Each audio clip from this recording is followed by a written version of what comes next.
Welcome, everyone. I know you're listening to this story to fall asleep. So before we start, make sure to subscribe, like, and comment where and what time you're watching. Now, get comfortable and relax. Right as I had finally memorized and grown accustomed to the noises each step my mother and father make in our home, the night sky had decided to come forth, and the scorching sun took its ray of light and heat to slumber, and so did we. I go in my room and turn the lights off. As I was coming closer to my bed, the sound of me, my mother, and father's footsteps could be heard echoing across the house. We all had gone to sleep. It was 3 a.m.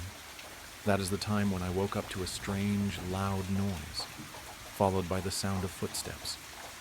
Petrified and half awake, I stayed in bed, hiding under the sheets, ears open to hear any sound that was coming from downstairs. That is, when I realized those were not the footsteps of anyone I know. Realization hit me, followed by fear, and a chilling feeling that gave me the shivers. I could hear him, or her. You can't really tell who or what it was. All you could hear was its footsteps, and that it isn't mom nor dad. Knock, knock. My eyes open wide. I am now wide awake, taking a peek from under my sheet. The sound of knocking is at my door, but who could it be? Even though the room was dark, it was almost as if you could even see the door trembling with each knock. Knock, knock. That thing behind the door kept knocking. Me, as I am wide awake now, cowering in fear under my sheets, couldn't even move to answer the door. And to be honest, even if I could, I don't think I'd have the courage to. I could feel my heart sinking, my lungs breathing heavily as fear began seeping into me. Knock, knock. The thing was persistent. Then I look at the time. It was an old clock that has always been in my room ever since we moved in. 3:05 a.m. I look in shock. Only 5 minutes have passed. How can this be? Knock, knock. Driven by shock and frustration, I decide to accept my fate. The paralyzing fear had calmed down, still shivering from the unknown that was waiting for me behind that door. Knock, knock. I hop out of bed, wearing my pajamas. Yes, those pajamas my mom and dad bought me a couple of weeks ago. I was wondering if this is the end for me. Will I ever wear those pajamas again? My hand, cold as ice due to loss of blood circulation in my hand, reaching out for the door handle. The cold breeze in the room from the open window I forgot to close before I went to sleep. My eyes drifting everywhere, wondering what to do.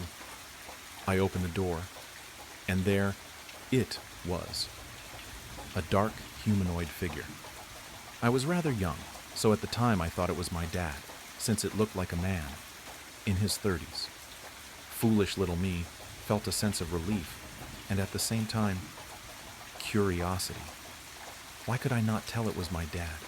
Why is he just standing there, in the darkness? Many questions, many possible answers. But one thing was clear. That thing was not my father. Little me, so young and foolish, jumps at it, joyfully yelling out, "Dad, Dad, you scared me." Alas, the thing did not respond. Instead, all I could feel was its cold body. It almost didn't even feel like a body, as it was not human, more like a manifestation, a pretender. There was no heartbeat, no breathing. Actually, it did breathe, but its lungs didn't move. It was as if looking at a deaf person who could breathe and move. Young me at that time had realized that was no human, or at least not one that I was familiar with at my young age. And now that I'm older, I'm sure you and me both realize that there really are no humans like that. Shocked from what I had just witnessed, I rushed to my parents' rooms as I noticed that thing was just standing there, focused on my room. Yet to my surprise, as I reached the stairs, my heart sinks to the floor and my breathing intensifies when I saw it. That thing hiding in the darkness, in the blink of an eye, turned its face towards me. Now that it was facing my direction, you could clearly see the look on its face. It had eyes, but couldn't see, or so I assumed, since they were pitch black. It didn't have ears, or at least I didn't see any due to its long black hair. It was no usual hair. It looked almost like clay. It didn't have the physics of normal hair, almost as if looking at a mangled mannequin. I sprint to my parents' room. I hear the thing let out a deafening roar, sending chill down my spine. Tears begin rolling down my cheeks, but I don't stop. I can't stop. Stop running and who knows what will happen. I could hear it, its footsteps as I ran, this time, however much faster. Little me, with his tiny legs, tried the best he could to outrun it. What used to be unknown just minutes ago was now charging at me in efforts to catch me. Heavy breathing was traversing the air, screams were echoing, growling noises were heard, loud footsteps, tear marks on the ground. One little boy and an unknown trespasser who, for unknown reasons and unknown goals, wanted to catch him. There it was, the door. I could feel the sense of hope, and the numerous times I thought to myself, I can do it! I'm almost there! Mom! Dad! I'm almost there! Looking back, the thing was right behind me, glaring at me, growling and reaching out for me. With my last strength I had left, I immediately reached out for the handle, opened the door, and closed myself inside. There I was, lying down on the ground. I could hear that thing again, knocking. I was so tired and so relieved that I outran it that I had forgotten my sole reason for even coming to this room in the first place. As I was lying down, catching my breath, I noticed a musty smell in the room. Something was wrong. My parents' room has never smelled so unpleasantly before. I stood up, brushed all the dust off my so precious pajamas. Although those were the least of my concerns at the moment, because right in front of me were two bodies, deformed to such unrecognizable forms that one would mistake it for a different animal. Unfortunately for me, it was clear that those two were my parents. Knock, knock. The knocking sound was back, this time more aggressive than before. I panicked. What do I do? It's right there. Mom. Dad. Knock, knock. I start quietly sobbing and decide that if my time has arrived, then so be it.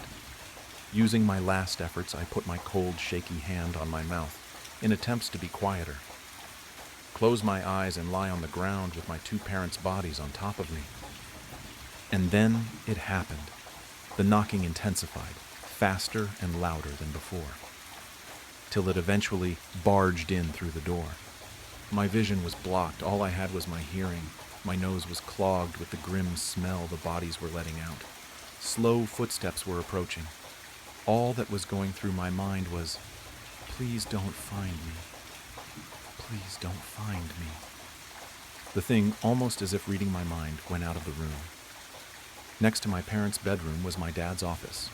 He always told me to never go in there, for unknown reasons.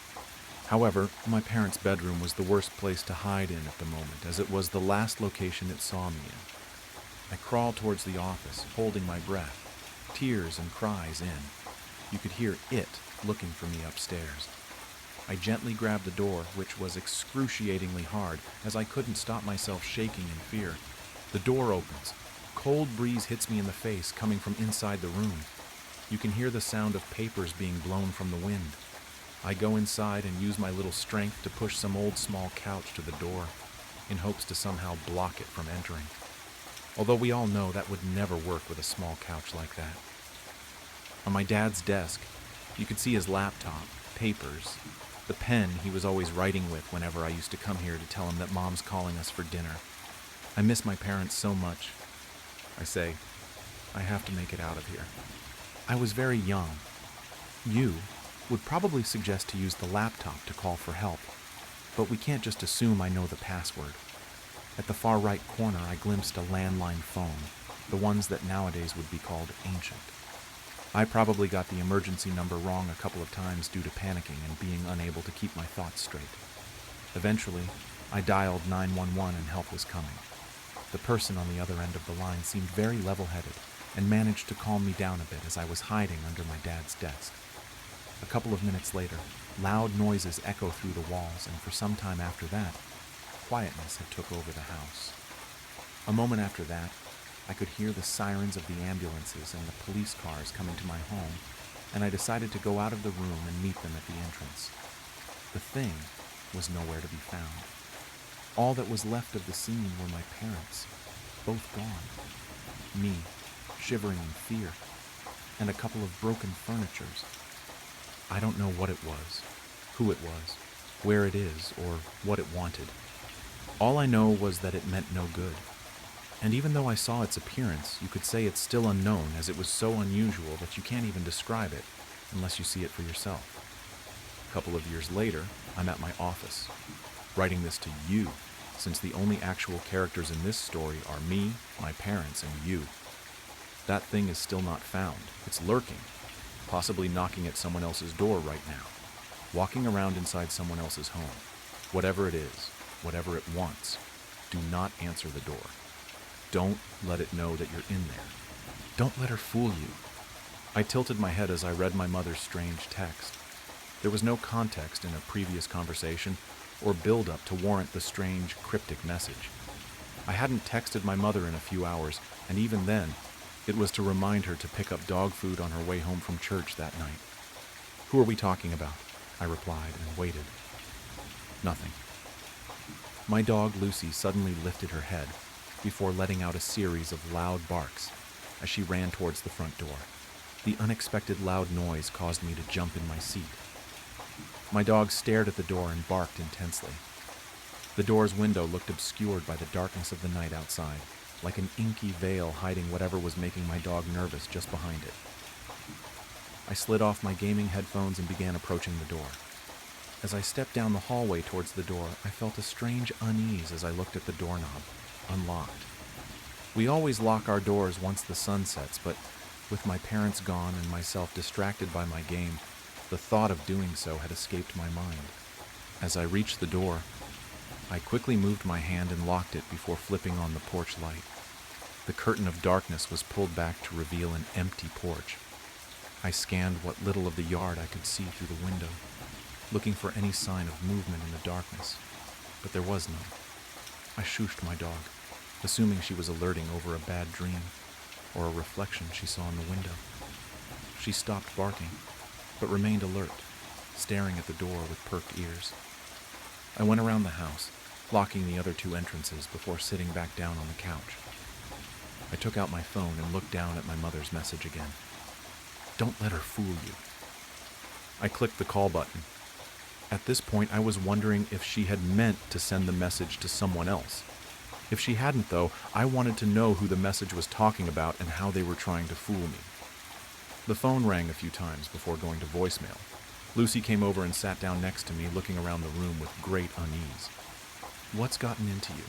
I said as I reached down and patted her head. Without warning, Lucy lurched to her feet and began barking intensely at the back door now. Startled, I tried calming her, but she refused to be pulled away or settled. "There is nothing out there," I said, as I ran my hand over the hackles across her back, her barking refusing to stop. I stepped to the door and pulled the string that opened the faux blinds that obscured the window. See, no one is there. I flipped on the light to the back porch to get a better view. As the light illuminated the porch, that was when I saw it on the door, something that was unnoticeable without the light from outside. A small round patch of fresh condensation on the outside of the window. I looked closer, not understanding at first what I was looking at or the implication it brought. I stepped back as the realization hit me like a ton of bricks. Something was just standing right outside my door. I jumped as I felt my phone buzz in my pocket. Taking it out, I could see a new text from my mother. "I need your help. I'll be home soon." I quickly began typing out a reply. "Mom, something weird is going on here. I think someone is walking around the house." After sending the message, I remembered the cameras my parents had installed on the four corners of the house. I figured if someone was sneaking around and looking for a way to break in, they would show up on the camera. The app buffered for a few seconds before opening to the live camera view. I sat surprised as I looked at the screen. 3 of the 4 cameras were offline. Confused, I opened the motion recording section of the app. Think perhaps the cameras caught something before going offline. Nothing. There wasn't a single recording on the app. It was as though all the footage had been deleted and the recording feature turned off. An even more eerie feeling began to creep over me. I gasped as I backed out to the live camera page. The last camera was now offline. I opened the phone app and hovered my thumb over the keypad, about to dial 911. It could be nothing. Just a dog acting strange, a random server issue with the cameras, and weird airflow causing the wet spot on the window. But I wasn't willing to take that kind of chance. If there was someone out there, then I needed someone here. I had just finished typing in the 3 numbers when a sharp series of knocks rang out from my front door. My heart sank and I flinched as Lucy ran back to the front door, letting out a new flurry of her aggressive barks. I stepped into the hallway and stared at the door. I could see the faint silhouette of a person standing on the porch, but any details were swallowed up by the darkness of the night. As I stared at the figure, I heard a voice coming through the door. "Sweetheart, it's me. Come open the door." The voice sounded familiar, but completely new at the same time. "Who's there?" I called out, taking a few steps down the hallway. "It's your mom, silly. I forgot my keys when I left for the store. I need you to open the door so I can get started on dinner." A cold chill ran down my spine. My mother has a unique voice. Whoever was standing on the other side of the door was trying to replicate it. Certain parts of the cadence were spot on, but little things just felt wrong. "My mother is at church," I called out. "I don't know who you are, but you need to leave now before I call the police." A thick silence filled the air as I waited for a response. "I picked up some cosmic brownies at the store. I know they are your favorite. Please come open the door for me." I don't know what disturbed me more in that moment, the way she ignored my threat and kept up the charade, or the fact that she knew my favorite snack. "I'm calling the police. You need to get..." Thud. The woman stepped up to the door and slammed her fist against it. I could see her better now. The light from inside the house shone through the window and illuminated her rage-filled eyes. Lucy barked more aggressively at the better view of the woman. Lucy was always standoffish to strangers, but the way that was acting was way more aggressive than I had ever seen her before. "You will open this door this instant!" she yelled, still trying to imitate my mother's voice. "I am your mother, and you will do as you're told." As I looked at the woman, a new sense of dread passed over me. The woman was not my mother, but she looked like her. She wore the same hairstyle, her head shape and nose looked the same. She was even wearing an outfit I could have sworn I had seen my own mother wear before. But she wasn't my mother. There were small details. Different ears, eyes slightly too far apart. The woman looked as though her and my mom could do the doppelganger trend together. At a passing glance, you might mistake the two, but I knew my mother. This wasn't her. I hit the call button on my phone and placed it to my ear as I stepped back further from the door, the quiet ringing sound music to my ears. "I'm calling the police now," I yelled. "Get out of here!" Thud. Thud.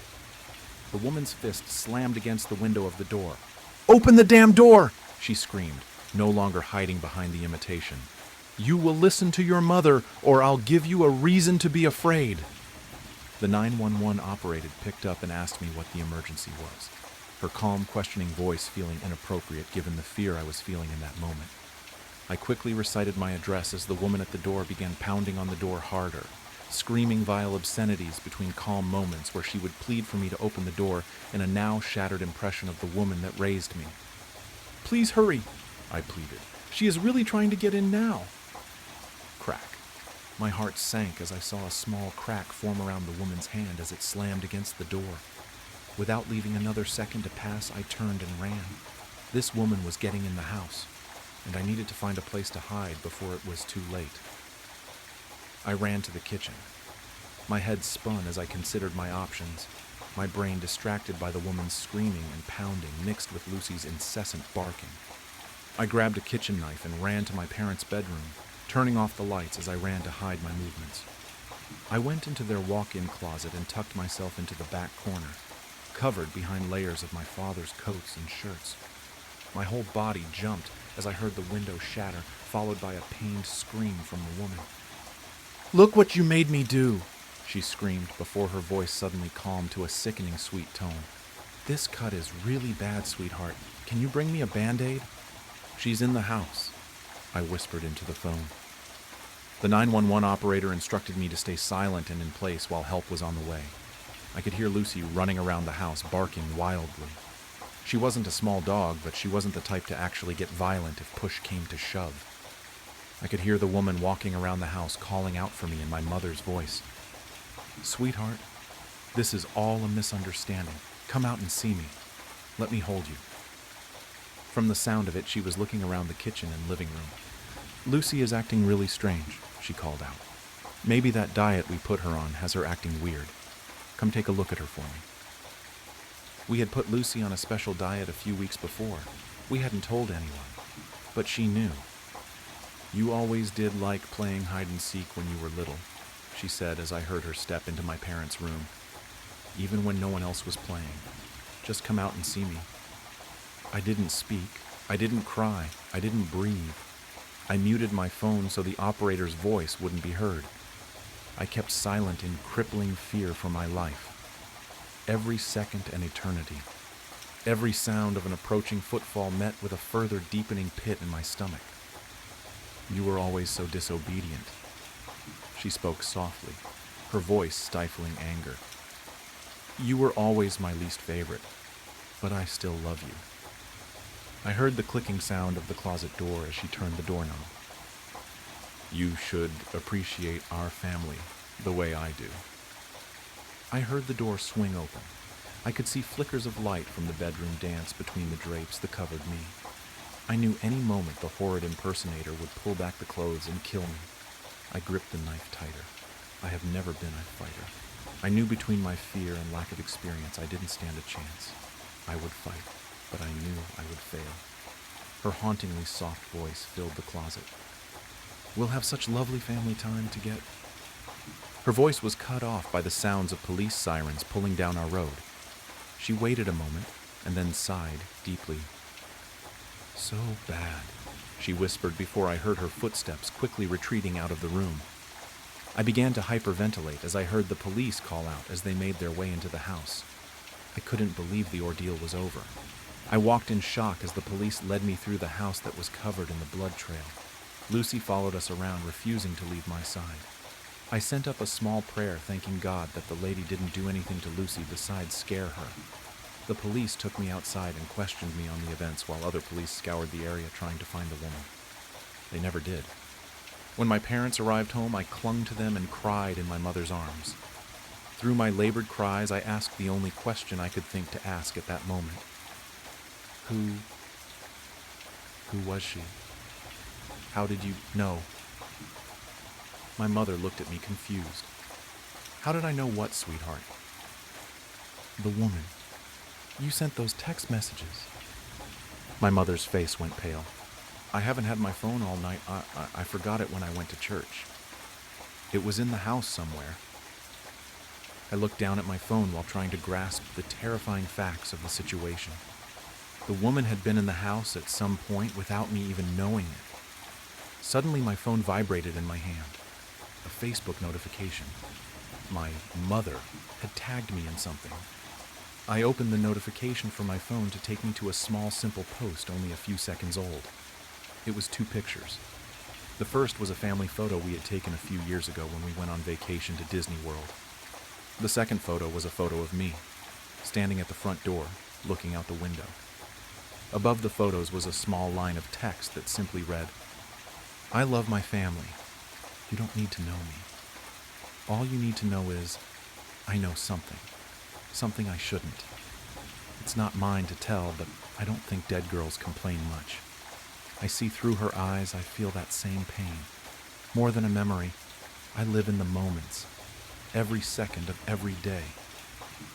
I have never been religious, but I pray to whatever will listen. I will tell her story. I know I have to. I don't know why, but someone has to hear her story. Just promise you won't leave me. We'll stay together, all right? Yeah, whatever. I promise, she said as she slid her uniform off. I sat waiting, having already changed out of my work clothes the second my shift ended. Working in the theater had some perks, but it was hardly worth smelling like popcorn butter after.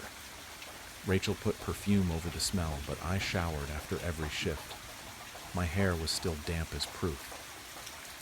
"Do you need anything before we leave?" she asked, pulling clothes out of her bag to change into. "Probably," I joked, trying to break my own tension. "But it's my house, so if it's that important, I'll notice it on my way out." She laughed, buttoning the last of 4 buttons on her jeans. Then she threw on a tight ringer t-shirt. Previously it had some sort of image, but it had worn away with time, leaving it difficult to make out. I dressed nearly the opposite, with a plaid yellow skirt and matching button-up top. A brown belt, with a gold shining buckle and hoop earring to match. We weren't the type to be friends, really. We shouldn't have been. Work does that, brings different types of people together. Rachel hopped off the edge of my bed, grabbing her bag off my floor. She started out my door, forgetting her keys on my nightstand. "Rachel," I laughed, picking up the keys and following her out. "You won't make it far without these." She smiled, took the keys, and continued without a word. Her car was parked on the sidewalk in front of my house. I was never good with cars, but I knew for sure it was black. I think it was a Cutlass, but I wouldn't bet on it. She got into the driver's seat, but I didn't want to get in with her. I did, against my better judgment, and then we left. The drive there was odd. Even Main Street had no traffic, leaving it a graveyard of stoplights and fallen leaves. Fog, blocking our view from every direction, growing thicker and thicker the further out of town we went. It should be expected with the carnival, but this felt different. I twiddled my thumbs, pretending as though I had nothing to worry about. "You okay?" Rachel asked, not taking her attention off the road. She always pointed out my little quirks, usually noticing if I was feeling off. "Mm-hmm," I squeaked, snapping out of whatever trance I was in. I was, obviously, not okay. Rachel glanced over. She looked so calm and relaxed. "You sure? You look hella tense." I didn't answer. Cool air flooded in through Rachel's window, letting the smoke off her cigarette float out. Flickering neon lights stopped her before she could push any further. The lights lured us into an open field-turned parking lot, like an anglerfish lures its prey. The old beauty, suffocated by the call of humming engines. The funhouse hung upon the gateway. I fumbled for the door handle, unable to muster up the strength to get it open. Vision fuzzy, heart pounding, and a headache I couldn't seem to shake off. Managing to get the door open, I tumbled out. It was too much. The lights, the laughing, the small, crowded paths. But a calm smile and happy voice were as good of an act as the rest of the circus. I had never snuck out before, let alone to a place so big. I was my parents' ideal child, and I loved it. The way every adult mentioned me as a role model, it kept me going, like a push I needed to function. Without approval, I didn't have much, which I think is why I came here tonight. Rachel grabbed my arm, pulling me towards the ring toss. "Would you be careful?" I begged as she pulled me past a girl, nearly sending her flying. Looking at the girl, she was younger, maybe 10 or 11. She looked odd. There was no other way to describe it. She dressed as though a few years behind style. A pale, multicolored striped shirt and bright blue pants. Fee had a microvision. They stopped making those back in 1981. I know that because Lance can't help but bring it up whenever he can. That is only 3 years ago, though, so it's not too odd she has one. Looking around, everyone looked a few years behind. It was uncanny, but perhaps it was just my wild imagination. Rachel didn't seem to notice. Maybe it was nothing to worry about.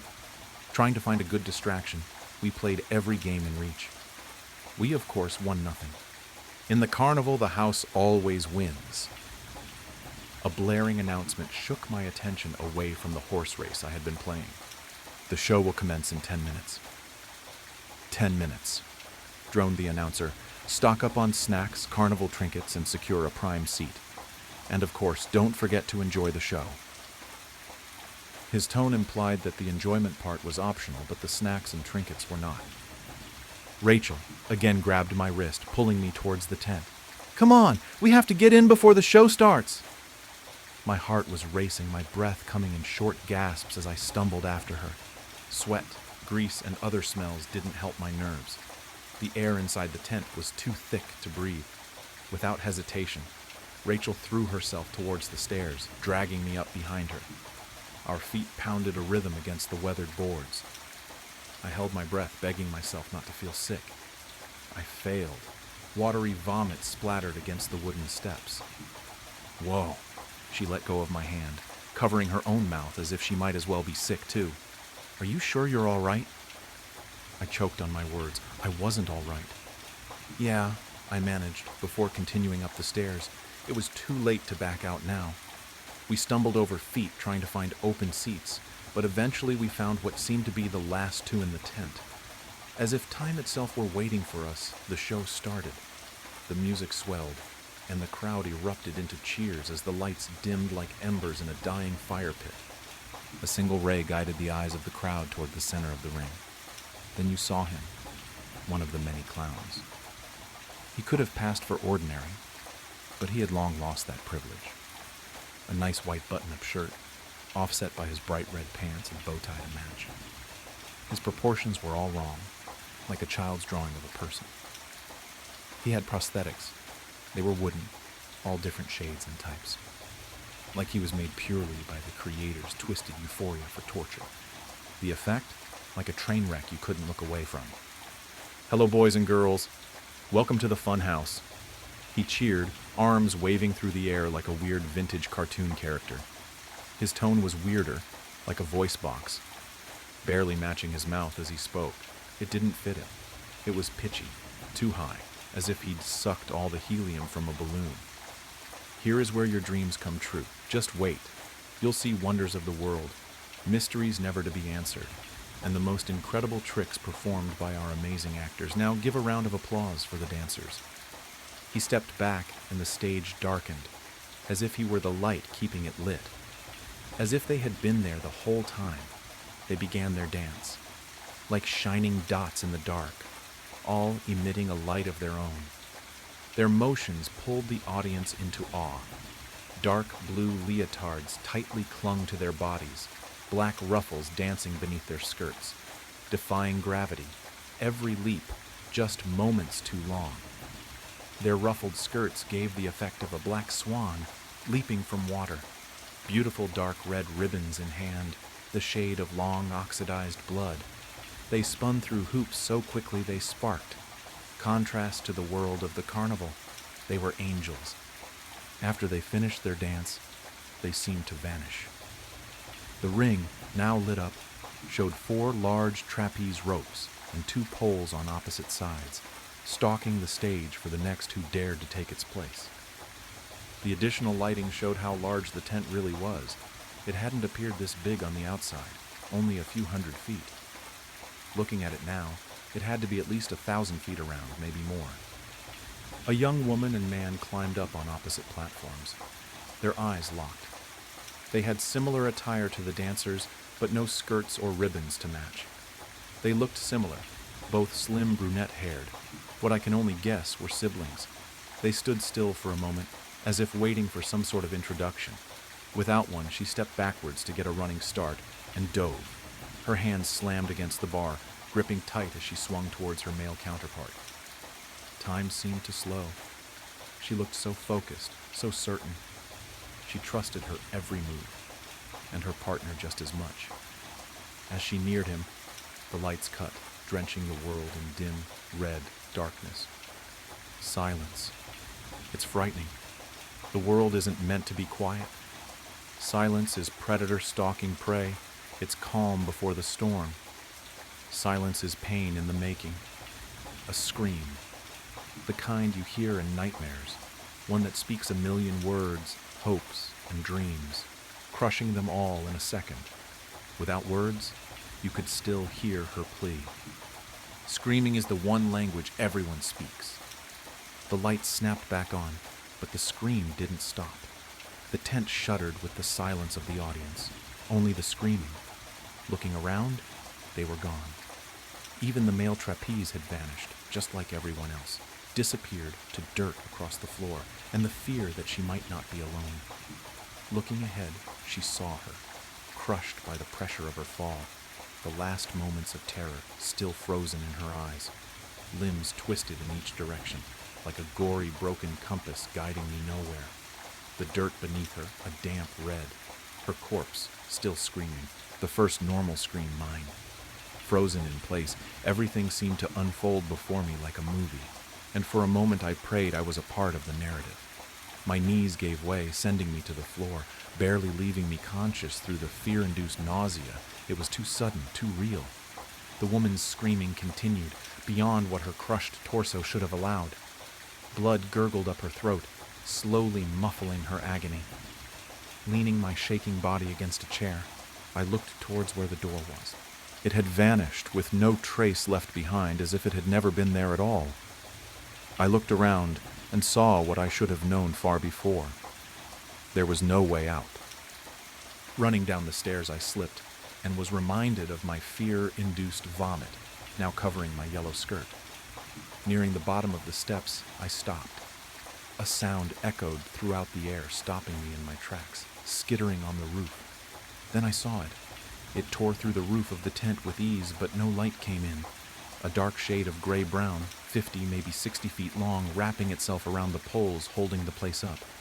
10 long spider-like limbs stuck randomly to the body, as if added as an afterthought, all shifting as if they had minds of their own. 2 sockets where the eyes should have been, pulling the skin around them in like a black hole. Its smile, grotesque and mangled, the ends wrapped around edges of its head, showing horribly large, sharpened human teeth. Moving faster than my eyes could catch up with, it darted toward me. I dropped back to the floor. Sliding down the stairs, I scratched any available surface of skin. It slammed into the steps above me and crawled down right past me. It couldn't see.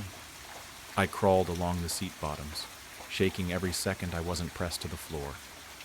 It may not have been able to see me, but it could hear my every breath. After more than an hour of crawling, hiding, holding my breath, and repeating that vicious cycle, I reached a curtain. Barely open enough for me to fit through silently, I crawled in, too frightened to breathe. For the fear it might hear me, I ran further inside. Hardly seeing where I was going, I ran in and out of every curtain and opening, praying for an escape. Each direction I tried left me more and more hopeless. After many failed attempts at tearing through the tent and looking behind every crate and rack I could find, I crumbled to the floor. Tears streamed down my cheeks. I hadn't taken the time to realize what really was destined to happen. I was not going to escape. I was stuck here, to rot away or die to that horrible monster outside this curtain. I had so much left to do. I wasn't ready to die. The thoughts hurt, and I pressed my nails into my palm. No one had a way with life like she did, floating through the world as if harm never glanced her way. Now harm did more than glance. It was pricking at her skin, drawing closer and closer. I heard it scurry across the ground outside. It hadn't forgotten I was there. I pressed my nails deeper into my skin, drawing blood. It wasn't good, but it took the pain in my head away, helping me focus my brain on something other than fear I couldn't control. Through my blurred vision, I saw a slightly open crate I was too panicked to notice before. Wiping my eyes, I walked over. Sliding the lid off, I looked inside. Human-sized doll parts, some wooden, others porcelain, like those on the clown from the start of the show. I picked one up to look at, just to see what they were. It was hollow. I slid the arm over my own, putting each finger into the correct slot. A perfect fit. The porcelain was cold on my skin, but the freckles dotted on it seemed to match my own. Each finger was built to bend, carefully crafted as if put together by hand. Moving my arm was comfortable, as if it was made for me. Putting it back, I stepped quietly back towards my spot on the floor. Then I felt it. Something moved from out in the ring. I stepped towards the curtain, making sure to stay out of sight of the thing I knew was out there. I glanced out into the dark, not wanting to see it looking back at me. A dim ray from the torn roof was the only light. In that light were scattered chairs, one of the trapeze poles, now broken, and the door. The same as how it had been before, as if it had never left. Without thought, I ran. My shoes pounded the dirt, echoes following me like bees to flowers. I was so close, close to safety, freedom, to the life I feared I'd lose tonight. Hope struck my heart. What strikes harder than hope? Something sharp. Just seconds away from the door, my stomach dropped. I was jerked back, my limbs crunched together by the grip of that thing. Mustering my last bit of strength, I got one look at it. Him. One. He looked human, more than he had before, almost as if turning more human as he watched me suffer. Then, my soon-to-be lifeless body was gouged into a broken trapeze pole. Slow, steady, dripping. Blood. My breathing labored through my punctured lungs. It hurt, not like you'd imagine. Like swallowing chlorine at the pool, the choking, nausea, all the same. But it wasn't as quick. It lingered, like vinegar on my tongue. "Goodbye, Marilyn," a voice walking towards me. Rachel, my coworker, classmate, someone I considered my friend. Rachel stared at my dying body, and I realized she had no choice. She was a puppet, doing as she was told. I saw it, the way she bowed her head. She didn't really want this, but I couldn't form the words to convince her otherwise. Marilyn's breathing slowed. Maybe she had been hallucinating, maybe not. But in her last moments, I swear I saw her killer become man. Then her breath grew slower and slower, until it stopped. "Good," the man said, as he lifted her corpse off of the pole. Her limbs drooped as blood coated her skin. "You will remain here until we find him. Do I make myself clear, Rachel?" Her head nodded in compliance, her voice hardly above a whisper. "Of course, Father. My work has been done." He had good plans for her body, stitching her wounds, removing limbs to make place for those same antique toy parts she had seen before, predicting her own demise, her eyes sewn open, dark blue buttons in their place. Marilyn, a name of the past, a life left behind, a new name, but the same old girl. Madame Louiselle, the marionette doll. And I don't know who she is, and I don't know why I know her story, but whoever she may be, God have mercy on Marilyn Jury. How can a sound from a simple item be the source of such recent and existential dread? I still ask myself that question as I lay awake at night. I have given up trying to get back to sleep. The sound, the images, they will not stop. Every moment of every night since it happened, I hear that chiming sound. It rings in tune with my own heartbeat, to the point where I feel like perhaps it has replaced it entirely. That chime so soft and pleasant, yet the things that it revealed, the things that the simple chime ushered into reality, are things I will never be able to forget, no matter how desperately I try. It all started when I found that odd bell. It was 3 weeks ago. I was walking along one of my favorite trails in a state park that I frequented. It was a refreshing and familiar way to enjoy a weekend afternoon. As I walked, I saw something strange near the trail end. It was what looked like a broken sign. At first, I thought it might be the trail sign itself, but it was still standing right where it always was. This one looked different. I stepped closer to see what looked like the burnt remains of a sign, almost like one you would see at a campground. All I could see that was still legible on the sign were the words, "Green leaf." The odd sign piqued my interest, and when I looked closer, I saw faded footprints near the burned item. I decided to follow them, unable to resist the new mystery I had discovered. I walked for a while in the direction of the faded footsteps. I almost turned back when I thought I had lost the trail. But dumb luck allowed me to rediscover it, and I pressed on. I reached a small clearing, and as I stepped into it, I felt an odd stillness in the air. The sounds of the animals in the forest and the general ambiance of the whole area seemed to depart. All I could hear was the sound of my own heart beating and the sound of my nervous breath. I pushed on and walked towards a strange shape I saw on the ground near where the trail had terminated. My excitement increased when I saw what looked like a chest, half buried in the ground.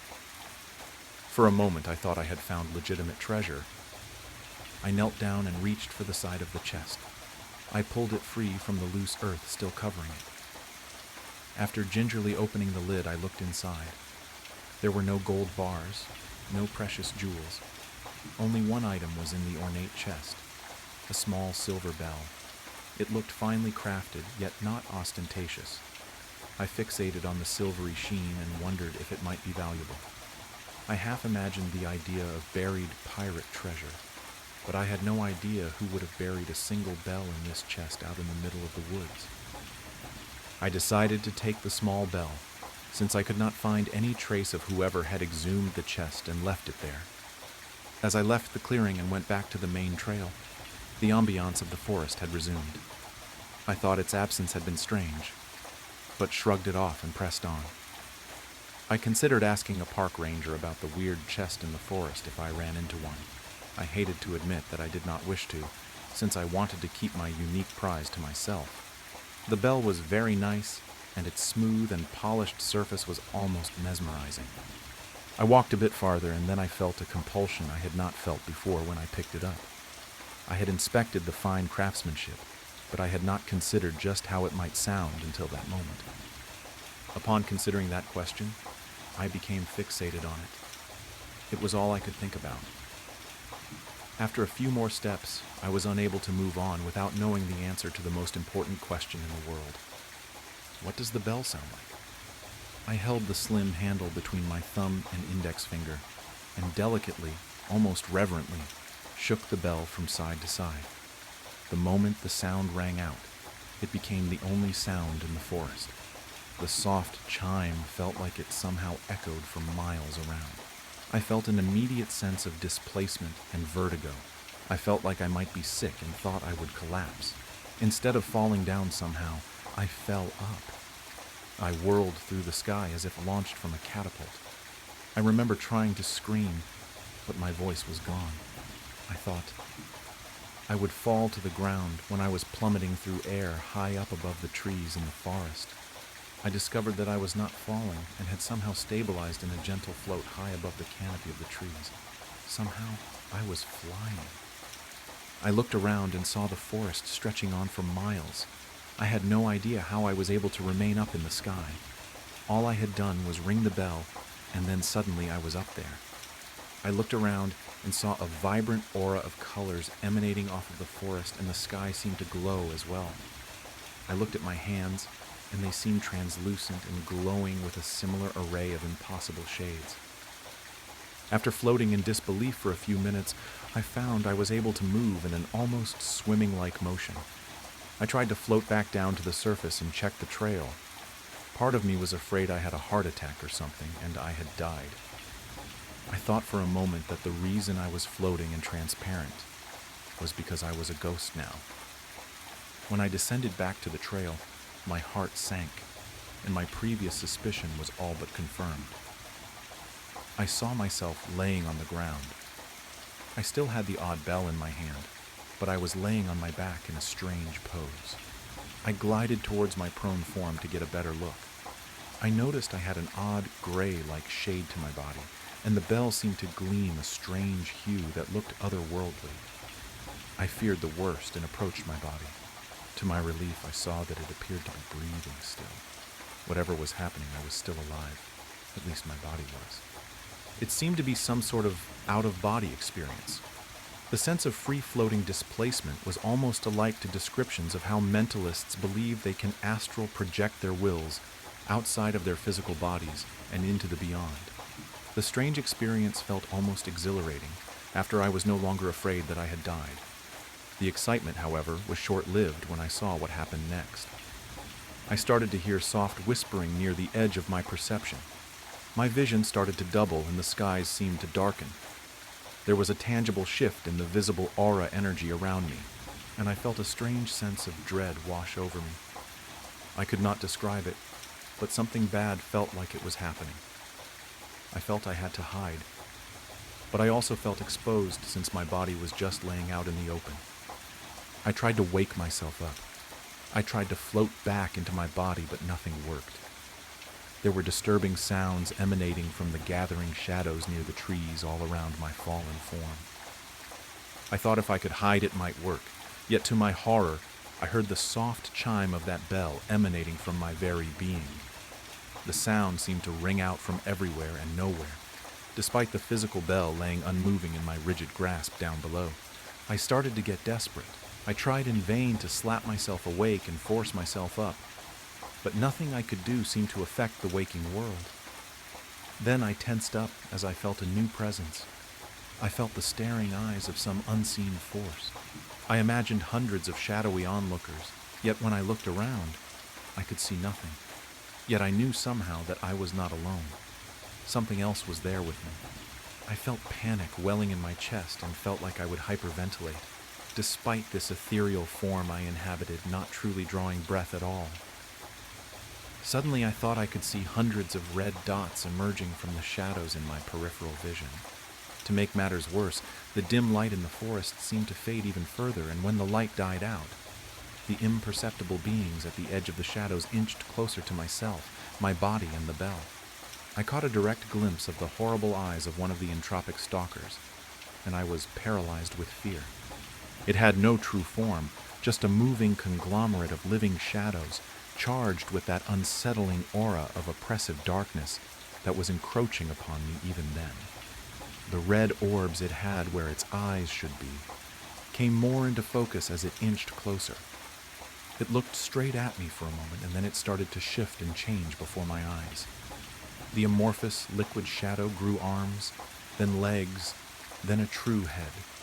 Its colors shifted and changed and took on a dull gray like my fallen body had. When the figure turned back to regard me again after its transformation, I could not believe what I saw. It was me, or at least a copy of me that looked exactly like my prone form that still lay on the forest floor. It looked down at my body, and then back to me. It twitched in a spasmodic and jerky fashion for a few moments. Then it focused directly on me and gave me a truly unnerving and knowing grin. It knelt down over my prone form and slowly extended a hand towards my body. I knew I was out of time. I focused as hard as I could on waking myself up. I willed myself to rise and felt my spirit launched back towards the shadowy doppelganger in my body. It had worked that time, and I lurched up with a scream on the forest floor. I was still clutching the bell, and my other arm raised up defensively against the lurking horrors in the dark. I shuddered when I thought of the shadowy hands of that entity who looked like me. I don't know what might have happened if it had gotten to my body first. There was nothing there now, but as I stood back up, I saw I had another problem. Somehow it was the dead of night now. It felt like it was only a short while in that strange state of ethereal motion, yet it must have been several hours in the waking world. I only had the flashlight on my phone to try and find my way, and I resolved to get out of there as soon as possible. I ran into the second problem at that point. Wherever I was not the state park anymore. I was on a trail, but not the one I was on before. It was not just the dark playing tricks on me. This was a different trail. I tried not to panic at my situation, but it was hard not to. I was lost and alone after an out-of-body experience in an unrecognizable place at night. I was not confident I could navigate out of wherever it was I was stuck. I decided to try and find shelter for the night. I found a small outcropping near what looked like the side of a mountain I did not recognize. I had a half tarp in my backpack I normally used for a mat for impromptu picnics. I used it and some sticks to form a micro-shelter, and I hunkered down and tried to stay warm in the cold forest. Sleep did not come at all, however. After laying still for what felt like an hour, I heard something that terrified me. Or rather, it was what I did not hear again. The sounds of the forest. Even the cold wind blowing through the trees was silent once again. I looked down at the bell near where I was sheltering. It seemed to be vibrating and moving almost on its own. Then I heard the whispering voices again, and to my horror, I saw what looked like the hazy images of eyes looking at me in the quiet blackness of the night. I tried to rise to my feet and scream, but I felt paralyzed by the nightmare image of the formless, shadowy eyes moving towards me again. The whispering voices increased in volume and the sounds were becoming more perceptible. Then I realized in horror that I knew what they were saying. They were calling for me. They were calling my name.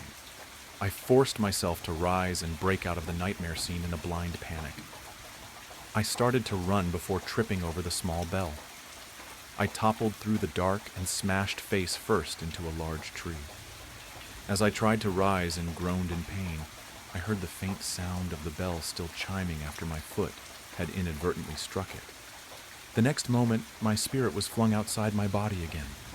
Not as high up as before, as I seemed to have slightly more control over my spectral wandering. I saw that even at night things seemed brighter here. Colors contrasted starkly with certain elements in the environment. The thing I saw for sure when looking back towards where I had fallen were the wisps of reddish smoke that no doubt represented my shadow stalkers. My heart sank as I realized they were down there yet again with my empty vessel. I swam back down as fast as I could. Some of the red wisps lingered close to my fallen body. I got closer still and saw the nightmarish form of the red, featureless entities close in on my body in the waking world. 3 of them loomed over my shell and looked back to see me arrive. They smiled in unison and reached down towards me. I tried to scream and willed myself awake again. Once more, I succeeded, and I lurched up, finally vocalizing the frozen scream my ethereal form was unable to utter. It was daylight again. I looked around and saw that I was on the trail. I was originally when I had found the burnt sign. The same trail that led me in pursuit of those mysterious footsteps to this odd little bell. I looked down and saw I was still holding it in my hand. I felt a chill creep up my spine as I swear I heard the whispers again. I ran back to the burnt sign and down the trail that the now faded footsteps had led me down. I found the chest laying in the clearing, and I returned the bell to the chest and closed the lid. I did not have a shovel, but I tried to scoop handfuls of dirt over the chest. After what I had seen, I felt compelled to ensure no one discovered the thing ever again. When the deed was done, I started back to my car. As I trudged on, I considered the strange bell, the out-of-body experience, and the awful night, hiding from the hungry shadows that whispered my name. That horrible face that mimicked mine, and whatever intent it had for my corporeal form. I shuddered and resolved never to return to the park again. I still do not know what any of it really was. I do not know what I really saw 3 weeks ago, but I wish I had not seen it. I wish I had not found it, because whatever I caught a glimpse of in the forest with that otherworldly bell, it is not done with me. I thought I could put the matter behind me, but I realized in subsequent days it would not be that easy. Recently I have begun to hear things, and I fear that just ridding myself of the bell was not enough. Every night since then I hear a faint chiming at the edge of my mind. I hear that sound, the chiming of the bell, slowly growing louder each night. Even though I have not touched the thing since I discarded it back to the earth, the chiming is still with me. The true horror dawns on me when the whispers begin again. I don't know what to do now, but I am afraid. I am afraid that I was not the only one to come back from those woods. The stillness in the air is palpable, and the soft chime makes me feel that familiar sense of displacement. I need to focus. They will be here soon, and I don't know where the sound will carry me next. Have you ever been driving on a long stretch of road? Who am I kidding? Of course you have. If you're from the Midwest, you know that it's always better to drive for 10 hours than to fly for 3 hours. Well, since we both know you have you ever been in the middle of nowhere and seen a sign that says, "Mystery Spot, only 10 miles," before?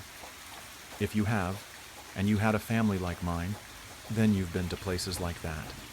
A rundown tourist trap full of monkey torsos sewn to fish tails, jackalope mounts, and rooms built to look level but are actually on an incline. These hokey horror houses were my bread and butter growing up. Every year my mom, dad, and I would stop in for a couple hours of middle-class fun. I could never figure out how they managed to get a ball to roll uphill. or why their mermaid wasn't on the news. Now I know that everything in those places were fakes and illusions, but when you're a kid, you vow to get to the bottom of these mysterious marvels. Now that I'm a 24-year-old man, I found true horrors, and now I wish I hadn't. It all started when my favorite mystery spot went on the market. I went to the bank, got myself a predatory small business loan, and bought the place. The predatory nature of the loan didn't bother me. I was going to make millions. It was set back about a quarter mile from the road. The place was collapsing on its own weight. That wasn't what I was there for. I was bound and determined to be the first person to capture the Michigan dogman, dead or alive. Was it a werewolf? Was it a creature forgotten by Mother Nature? I didn't know. This creature has haunted me since I was in high school. I'll never forget the night my nightmares became my waking life. In November 2017, I was a 17-year-old football player. If you're from the north, you know just how dark it gets by 5 p.m. So at 7 p.m., it was dark. My dad had dropped me off at practice that afternoon, so my coach gave me and a few other teammates a ride home that night. We stayed late that night to strategize for the semifinals, so we left at around 7 p.m. Coach loaded 5 of us into his minivan and we shoved off. Shane was the first person to be dropped off because he lived in town. Then it was Devin. Then it was Bryson. Once it was down to Wayne and I, we started to drive down some back roads. We both lived off the beaten trail. Wayne lived close to the border of Hiawatha National Forest on a windy dirt road. Wayne and I were getting pretty rowdy in the back, talking about how we were going to dominate in the semifinals. Coach, as a joke, kicked Wayne out of the van. "Coach, all right, you got to walk back from here." As a willing participant, Wayne threw up his hands and got out of the car. The plan was that Coach was going to drive around the bend, turn around, and pick him back up. Coach and I were laughing as we drove away. Then we turned around. As we were driving back to Wayne, we saw in the headlights that he was hauling tail back towards us. The look in his eyes was of pure terror. I threw open the van door. "Wayne, drive!" Coach spun the van around and hit the gas. That was when the entire van started to shake. Wayne was screaming and crying, and Coach was using some very colorful language. I turned around and looked out of the back window. I saw glowing cherry red eyes. It looked straight into me, and I swear I heard it sat Brent. Did it know my name? Once it finally let us go and we got back to Wayne's house, we all got out, and that was when we noticed Wayne's leg. There was a huge bite that was leaking like a sieve. There was a matching bite mark on the rear bumper. Needless to say, Coach lost his job. He was ticketed for $1,000 and sentenced to 1 month in jail. Everyone knew Coach and knew that he wasn't being malicious, but the law was the law. The judge gave him the lower end of the sentencing, or else he would have been disbarred. Coach is still friends with Wayne's family all these years later. About a month after the initial incident, Wayne went missing. Unfortunately, that wasn't uncommon. Older teens and young adults constantly ditch this town. They hop on the freight train and try to make their way to Detroit. This was different. Wayne was my best friend. He never mentioned to me that he had any big city dreams. It was quite the opposite. He never planned on leaving. He loved this town. No one listened, but I know it had something to do with the dog man, and I dedicated the rest of my life to finding it. And Wayne. Wayne's parents assumed he was another victim of drug abuse. In our small town, you had 3 options. First, get a job at the paper factory and never leave. 2, skip town and look for a better life in a bigger place. 3, choose a substance and abuse the crap out of it. Unfortunately, option 3 was the most common in our town. Heroin and alcohol practically flowed through town like a river. Every year, someone would be found dead at the bottom of the dam just outside of town. If they managed to not die, they'd return to their families crying and begging, "Please forgive me," not knowing just how much they'd killed their families, how much this destroyed them. This is what Wayne's family thought happened to him. I believed something else. Unfortunately, I was the one who spiraled into the sinkhole that is substance abuse. After I lost my best friend, I tried everything: shrooms, LSD, cocaine, and heroin. It was during one of my binges that the idea struck me to buy the mystery spot. I had a vision of myself triumphantly displaying the beast that destroyed my life. My drug-fueled brain began to concoct the plan to capture the Michigan dogman. The whole reason I bought the mystery spot was to show the world the true horrors that lurk in the forest, not these P.T. Barnum-style scams. I was hell-bent on capturing the cursed Michigan dogman that took my friend from me all those years ago. I had become obsessed with the idea that I could overpower it and put it on display for all the world to see. I'd studied the Michigan dogman, and from my studies, there were 3 possibilities as to what this beast was. 1. A creature that has evolved alongside us, possibly an undiscovered subspecies of wolf. 2. A genetic marvel where somehow a bear and a wolf, probably in a lab, were crossed. This theory would explain why the prints left behind share characteristics of wolves and bears. 3. As unlikely as it may be, it could be a victim of lycanthropy. I prepared myself for all of these possibilities. I'd built an enclosure that was fit for a Kodiak bear.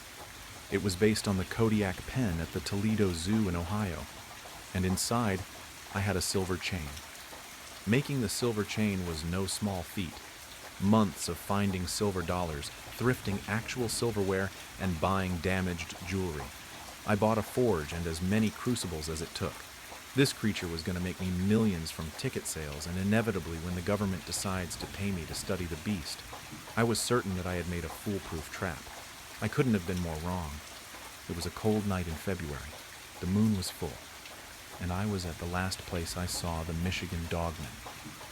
I was armed with a rifle loaded with elephant tranquilizer, and I was walking down Wayne's old road. The moon was full and bright. The stars paled in the brilliance of the silver glow. With the snow in the woods and on the road, I had no problem seeing. Tied to the back of my belt, on a 15-foot length of rope, was a sack full of deer entrails. I was dragging it behind me the same way a bass fisherman trolls a lake with a plow jockey. I heard wolves howling in the distance. They knew where I was, but I hadn't gone there for them. I was after the bigger fish. I was so consumed with my hatred for the beast, overwhelmed with my desire for revenge, blinded by my pride and love of money. I was going to win. Then I heard it, a cross between a bear's growl and a wolf's howl. I felt a tug on my rope and I stopped.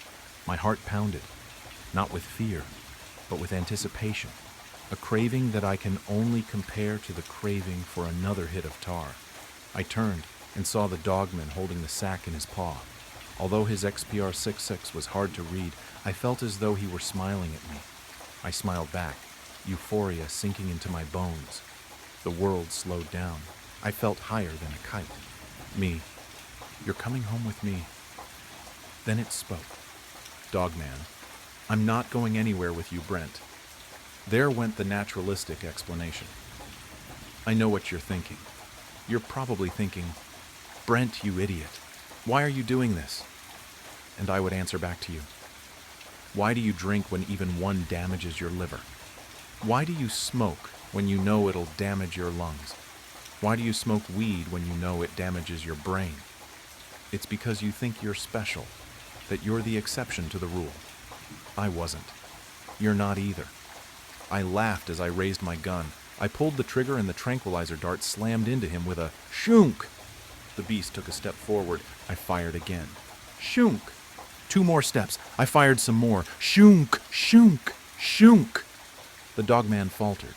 He took a knee. He got back up. I unloaded. Shunk, shunk, shunk, shunk, shunk, shunk. Although he was knocked out, I was extra careful. I put a silver muzzle on his mouth, silver shackles on his arms and legs, and chained him to the nearest tree. I walked back to my truck, drive back to him, and used my winch to get him in the bed of my truck. The next day, after I'd caged him, I called my family, Coach, and Wayne's family to come see. I thought that if this was a werewolf, he'd turn back into a human. But I guess over the centuries, details had been changed. Apparently the wolf form was a permanent change. When they all arrived, I brought them to the enclosure that I had dramatically curtained. Me. After all these years, I found him. The one who destroyed our lives. the one who took Wayne from us. With a flourish, I tore the veil from the cage, and they beheld the Michigan dogman. The look of horror when they laid eyes on the monster filled me with jubilation. That was only interrupted when I heard Wayne's mom, Jen, speak. "Jen, Wayne?" I spun around and there he was. Wayne. He was entirely naked. He was chained and bleeding. He was crying. I immediately swung the gate open and unbound him. Me. "Wayne, are you okay?" Before I could hug him and get him a blanket to cover up, he began to laugh. His skin sprouted fur. His bones began to snap and crack as he stretched into a horrible shape. The skin around his mouth tore as it elongated into a snout. He grabbed me by my throat and flung me into the cage. My head slammed into the wall and everything went black. When I awoke, I saw a bite torn into my thigh. I then looked out of the bars and saw the mess. My family's, Coach's, and Wayne's family's bodies were twisted and gored. Their entrails were woven into a grotesque message. I vomited as I beheld the scene. I stood back up and read the bloody message. "Please forgive me." The basement was cold and damp, the air thick and stale. He stood there towering, his head nearly brushing the ceiling. His features were long and slender, limbs stretched unnaturally. His arms hung low, fingers almost grazing his knees. His legs, thin and bone-like, made him stand at an impossible 12 feet tall. His mouth stretched wide, too wide. An unnatural stretched mouth that revealed nothing but a black void inside. His eyes, deep and hollow, were pits of endless darkness, a void that seemed to pull everything in. I don't remember how it got there or how it even got inside. All I know is I locked it deep in my basement where it couldn't come out. Well, that was until I found the basement door wide open. "Hello," I said, staring into the dark basement that yawned open before me. My voice felt small, swallowed by the shadows below. Fear crawled up my throat, thick and sour like I might throw it up. I slammed the door shut, my hands shaking. Then I heard it, soft, rattling noises from the kitchen. Gentle, deliberate, like something was moving in there. Something was in the house with me. I moved deliberately, each step slow and careful, my breath caught in my throat. I watched my surroundings, making no noise as I crept toward the kitchen. And then I saw it. The creature from my basement stood at the sink, its towering frame hunched awkwardly beneath the ceiling. It stared out the window, motionless, its long, slender limbs hanging at its sides. It didn't move. It didn't make a sound. It just stood there, like it belonged. My heart slammed against my ribs as I bolted for the front door, feet barely touching the ground. I didn't dare look back. I didn't need to. The roar came first, splitting the air like a thunderclap. It wasn't human. It wasn't animal. It was deep, raw and wrong, vibrating through my bones, rattling my teeth. My legs nearly gave out from the sound alone, but fear shoved me forward. I hit the door hard, bursting into the cold night air. My car was just ahead, parked in the driveway. My keys. I needed my keys.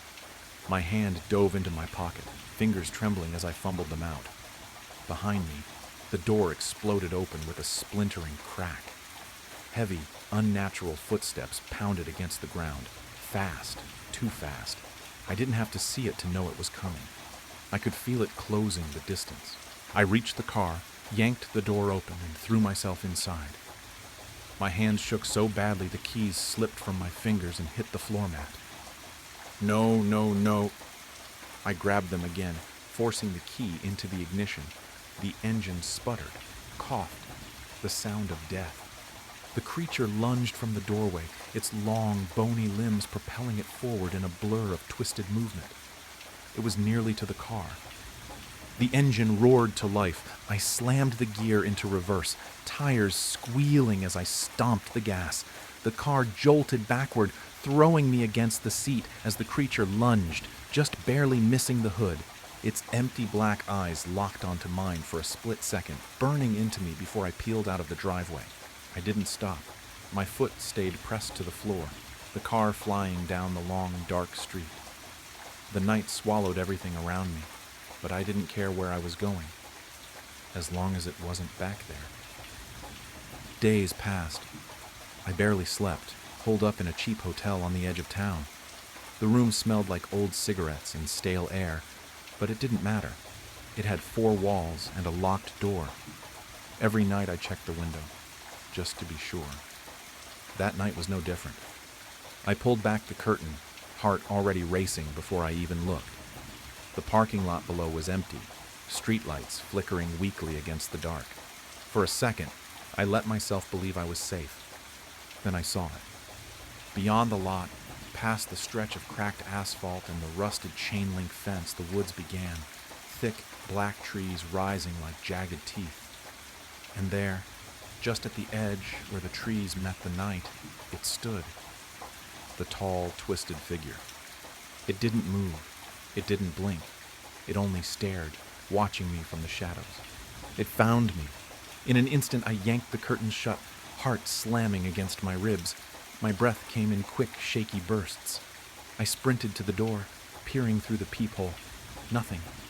The hallway outside was empty, still and quiet. I didn't know how fast it was. I didn't know how smart it was. But it found me. Hours crawled by. The TV droned on in the background, some late-night sitcom I wasn't paying attention to. I kept glancing at the window, half expecting to see it again. Then came the knock. It wasn't loud, just a soft, deliberate tapping. My head snapped toward the door, dread sinking like a cold weight in my chest. Who the hell could that be? I slid off the bed, feet hitting the floor. Before I reached the door, I heard it. A voice. Hello. I need help. Help me. Help me. I need help. Help me. It didn't sound right. It was flat, robotic, like a bad recording played over and over. No emotion, no urgency. I froze, my throat tightened. If you don't leave right now, I'm calling the police, I shouted, voice trembling. The voice didn't stop. Help me. I need help. Open the door. Open the door. Open the door. It wasn't even yelling, just that same lifeless, droning tone. That was the worst part. The calmness, like it wasn't asking, like it was telling. My hands fumbled for my phone. I dialed 911, fingers shaking so hard I almost hit the wrong numbers. The voice stopped. My stomach twisted. It was like it knew. The operator answered. I explained everything. The voice, the knocking, the thing in the woods. My words tumbled out fast, frantic. We'll send someone, they said, but it might take a few hours. A few hours. My heart sank. My hand shook so badly the phone nearly slipped from my ear. I didn't hang up. I didn't move. I just stared at the door, waiting. Out of fear, I asked, Could you just stay on the line until they come? I don't want to be alone. At first, she hesitated. I'm sorry, sir. We can't do that. We have to answer other calls. Please, I cut in, my voice trembling. Please, I don't think I'll make it if I'm alone. There was a pause. I could hear her breathing on the other end. Then, quietly, she said, Okay, I'll stay. Relief washed over me, but it didn't chase the fear away. My eyes stayed locked on the door. Her voice was calm, gentle. My name's Rachel. What's your name? I swallowed hard. It's James. All right, James, I'm here with you. You're not alone. My throat tightened. Thank you. I think it's still out there. Can you still hear the voice? She asked softly. I shook my head, even though she couldn't see me. Number? It stopped when I called you, but the way it sounded. I paused, shuddering at the memory. It wasn't normal. It was like robotic, repeating itself over and over.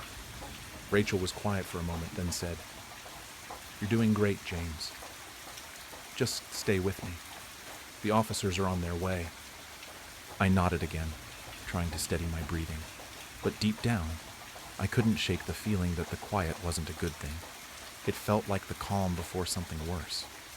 Rachel's voice came through the phone again, steady but a little more serious. James, who's chasing you? Can you describe them? I opened my mouth, but nothing came out. My throat felt tight, like the words got stuck halfway up. I don't know, I said finally. It wasn't a lie. Not really. It's tall. Really tall. Its arms are too long. Its mouth. My voice trailed off. My mind replayed that black void, the hollow eyes. My stomach twisted. Too long? Rachel asked gently. James, are you saying it's someone wearing a mask or... No, I cut in, my voice cracking. It's not a mask. It's not human. The line went quiet for a moment. I heard her breathe in. James, she said slowly, carefully. Are you sure? Could it be someone in a costume, maybe? Sometimes when we're scared, our minds... I know what I saw, I snapped, louder than I meant to. My voice echoed off the hotel walls, and I flinched at how desperate I sounded. Rachel didn't react. She stayed calm. Okay, I believe you. You're doing great, James. Just stay with me, all right? The officers are still on their way. My chest felt tight, like I couldn't get a full breath. My eyes stayed locked on the door. I couldn't tell her the truth, not all of it. If I said a monster crawled out of my basement and followed me to a hotel, they'd think I lost my mind. Maybe I had. But the thing outside, the voice, it wasn't in my head. It was real, and it wasn't gone. An hour passed in what felt like seconds. The room was still, but I couldn't escape the feeling that something was wrong. My pulse thudded in my ears, every breath a battle against the rising panic. Rachel's voice kept me tethered to reality, her calm words a thread I clung to. Then, suddenly, a knock at the door. Knock, knock. I froze. The hairs on my neck stood up. Hello, this is the police. Open the door. This is the police. Open the door. A wave of relief flooded through me. I wasn't alone. Finally, the officers were here. I rushed to the door, heart pounding in my chest. I glanced at my phone to make sure I hadn't missed anything, and there it was. The call still connected, Rachel's voice as steady as ever. James, stay calm. They're on their way. I could hear the muffled voice of the officer outside, repeating the same line. The door was within reach. I grabbed the handle, yanked it open, ready to let in the safety of the police. But there it stood, the creature. It towered, its limbs unnaturally long, bent in sickening angles, its black, empty eyes locked onto mine. The grin that stretched across its face was wide and chilling, too wide. I looked down at my phone in my trembling hands. The screen read, 911. What's your emergency? A smile twisted across the creature's face.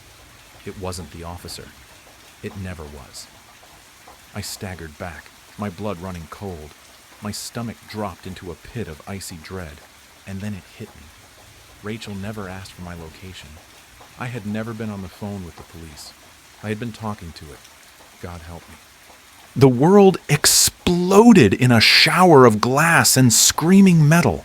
One moment, I was driving, the wipers fighting a losing battle against the torrential rain, blurring the already indistinct highway markers. The next, there was a deafening roar, a bone-jarring impact that stole the breath from my lungs, and then silence. An unnerving, absolute silence that should have been filled with the shriek of tearing metal, the shattering of glass, the pained cries of the injured. But there was nothing.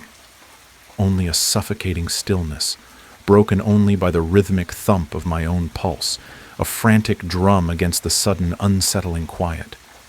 My head throbbed, a dull ache that pulsed in time with the frantic beating of my heart. I tried to move, to assess the damage, but my limbs felt heavy, unresponsive. Slowly, tentatively, I opened my eyes. The interior of the car was a mangled mess. Twisted metal clawed at the darkness. Shards of glass glittered like malevolent stars scattered across the crushed dashboard. Rain poured in through gaping holes in the roof, slicking the already sodden fabric of my seat. The air smelled metallic, acrid, like blood and burning rubber.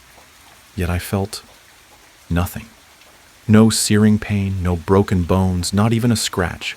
It was utterly surreal. I should be bleeding, screaming, possibly unconscious. Instead, I was remarkably intact, sitting amidst the wreckage of a catastrophic accident, experiencing only a dull throbbing in my head and a rising tide of disorientation. The silence was the most unsettling aspect. The absence of sound was more terrifying than any scream. It was a silence that pressed in, suffocating, amplifying the disquiet. It was as if the very fabric of reality had been ripped apart and then hastily stitched back together, leaving this grotesque, silent void in its wake. I pushed against the wreckage, forcing myself to sit up. My body ached, but the pain was negligible, a dull pressure that didn't match the severity of the crash. I looked around. The highway stretched before me, a dark, rain-slicked ribbon winding into the night. There were no lights, no other cars, just the relentless downpour and the crushing weight of the silence. I was utterly alone, isolated in the heart of this metal tomb, surrounded by the wreckage of what should have been a fatal accident. A terrifying, perfect solitude. Fear, cold and sharp, began to claw its way into my consciousness. This wasn't right. It wasn't supposed to be like this. Accidents like this resulted in casualties, injuries, chaos, and noise. Yet here I was, miraculously unharmed, adrift in a sea of silent destruction. The incongruity of it all was deeply unsettling. The dissonance between the catastrophic reality of the mangled car and my own unscathed body, a gaping chasm that threatened to swallow me whole. A feeling of unreality, of profound wrongness, settled over me like a shroud. The rain continued to fall, washing over the wreckage, blurring the already indistinct shapes around me. I tried to focus on the details, to ground myself in the reality of the situation, but the silence persisted, a constant, ominous presence that heightened the sense of unreality. It was like a suffocating blanket, muffling everything, even my own thoughts. The world felt strangely muted, as if I were watching a scene unfold from behind a thick sheet of glass. Or perhaps I was already behind that glass, separated from the world by a silent, impenetrable barrier. I eventually managed to clamber out of the crushed vehicle, the metal groaning in protest under my touch. The rain continued its relentless assault, plastering my clothes to my body, soaking me to the bone. The ground beneath my feet was a mixture of mud and broken glass. Each step I took sent a shiver down my spine, a visceral reminder of the horrific event that should have left me shattered. Yet here I was, eerily intact. As I stumbled away from the wreckage, I caught a glimpse of myself in the reflection of a shattered car window. My face was pale, drawn, etched with the shock of the near-death experience. But there were no cuts, no bruises, no blood, not even a single scratch. My skin was flawlessly smooth, unblemished, a stark contrast to the brutal reality of the scene surrounding me. The realization slammed into me with the force of a physical blow. Something was deeply, horribly wrong. More than wrong. Impossible. This wasn't just an accident. It was something else. Something far more sinister. Something beyond comprehension. The implications hung in the air, heavy and suffocating, and my heart began to pound in my chest once more. This time not with the shock of the impact, but with a terrifying sense of impending doom. The silence remained, a constant, chilling companion, a stark testament to the unsettling and impossible nature of my survival. The rain continued to fall, a bleak and unforgiving curtain drawn over the unfolding horror. The rain had stopped, leaving behind a world washed clean, sterile almost, a stark contrast to the chaos I had just escaped. The silence, however, remained, a heavy, oppressive blanket stifling any lingering hope of normalcy. I ran a hand over my cheek, expecting the rough scrape of gravel against my skin, the sting of a fresh wound. My fingers encountered only smooth, flawless skin. The memory of the searing pain, the impact, the feeling of being crushed, all impossibly vivid, were juxtaposed against the cold, unblemished reality of my own body. Where were the abrasions, the cuts, the bruises that should have been decorating my skin like grotesque tattoos? There were none. My skin was flawless, an unsettling testament to something beyond explanation. Panic, raw and visceral, threatened to overwhelm me. I examined my arms, my legs, every inch of my body, searching for some physical sign, some evidence to confirm the horrific reality of the accident. But my skin remained strangely pristine, untouched by the carnage I had just survived. It was as if the accident had happened to someone else, a spectral twin, leaving me untouched, an anomaly, a ghost in my own life. The thought twisted in my gut, icy and sharp, a constant reminder of the impossible truth. The rational part of my brain screamed for an explanation. Maybe it was shock. Maybe the rain had washed away any superficial injuries. Maybe I was hallucinating. But the mangled wreckage of the car, the persistent silence, the chilling absence of any physical trauma, all these facts contradicted the possibility of hallucination. This wasn't a dream. This was an impossible reality, a nightmarish paradox that defied all logic. And the silence. Oh, the silence. It was the most terrifying aspect, a constant, chilling presence that amplified every unsettling detail. The rising sun cast a pale, weak light on the scene, revealing the full extent of the devastation. The car was a twisted, mangled mess, a monument to destruction. Yet I stood beside it, unscathed, a living paradox in a world that didn't seem to acknowledge my existence. It was like a cruel joke, a dark comedy played out in the silent aftermath of a catastrophic event. The impossible silence gnawed at my sanity, a constant reminder of my improbable survival. I stumbled towards the nearest road, hoping to find help, to have someone confirm the reality of my situation, or perhaps to help me understand its absurdity. The road was deserted, the emptiness mirrored by the desolate landscape. The world was mute, watching me with a silent, unnerving gaze. Hours have passed, and there was still nothing, or so I thought. As I walked towards town, I could have sworn that I was seeing someone following me, someone that was just always out of my eyes, even outside of my peripherals. "Show yourself!" I began yelling out, but it seems that maybe I jumped the gun. I continued on my long journey back home, still without passing a single soul. I finally made it back home, but things seemed wrong. I saw my wife, and she was crying. She was sitting down on the couch wiping tears as she was on the phone, and without a moment of hesitation she took off in a hurry. I could not figure out why, though. But there was no use following her on foot, so I just waited. I waited, and waited for hours, watching television and browsing the web until the door opened and my wife came in. But someone was behind her, wrapped up with bandages. I was staring until I finally realized who it was behind my wife. I was looking at me. I don't even know how this is possible, but seeing my own face made me feel lightheaded.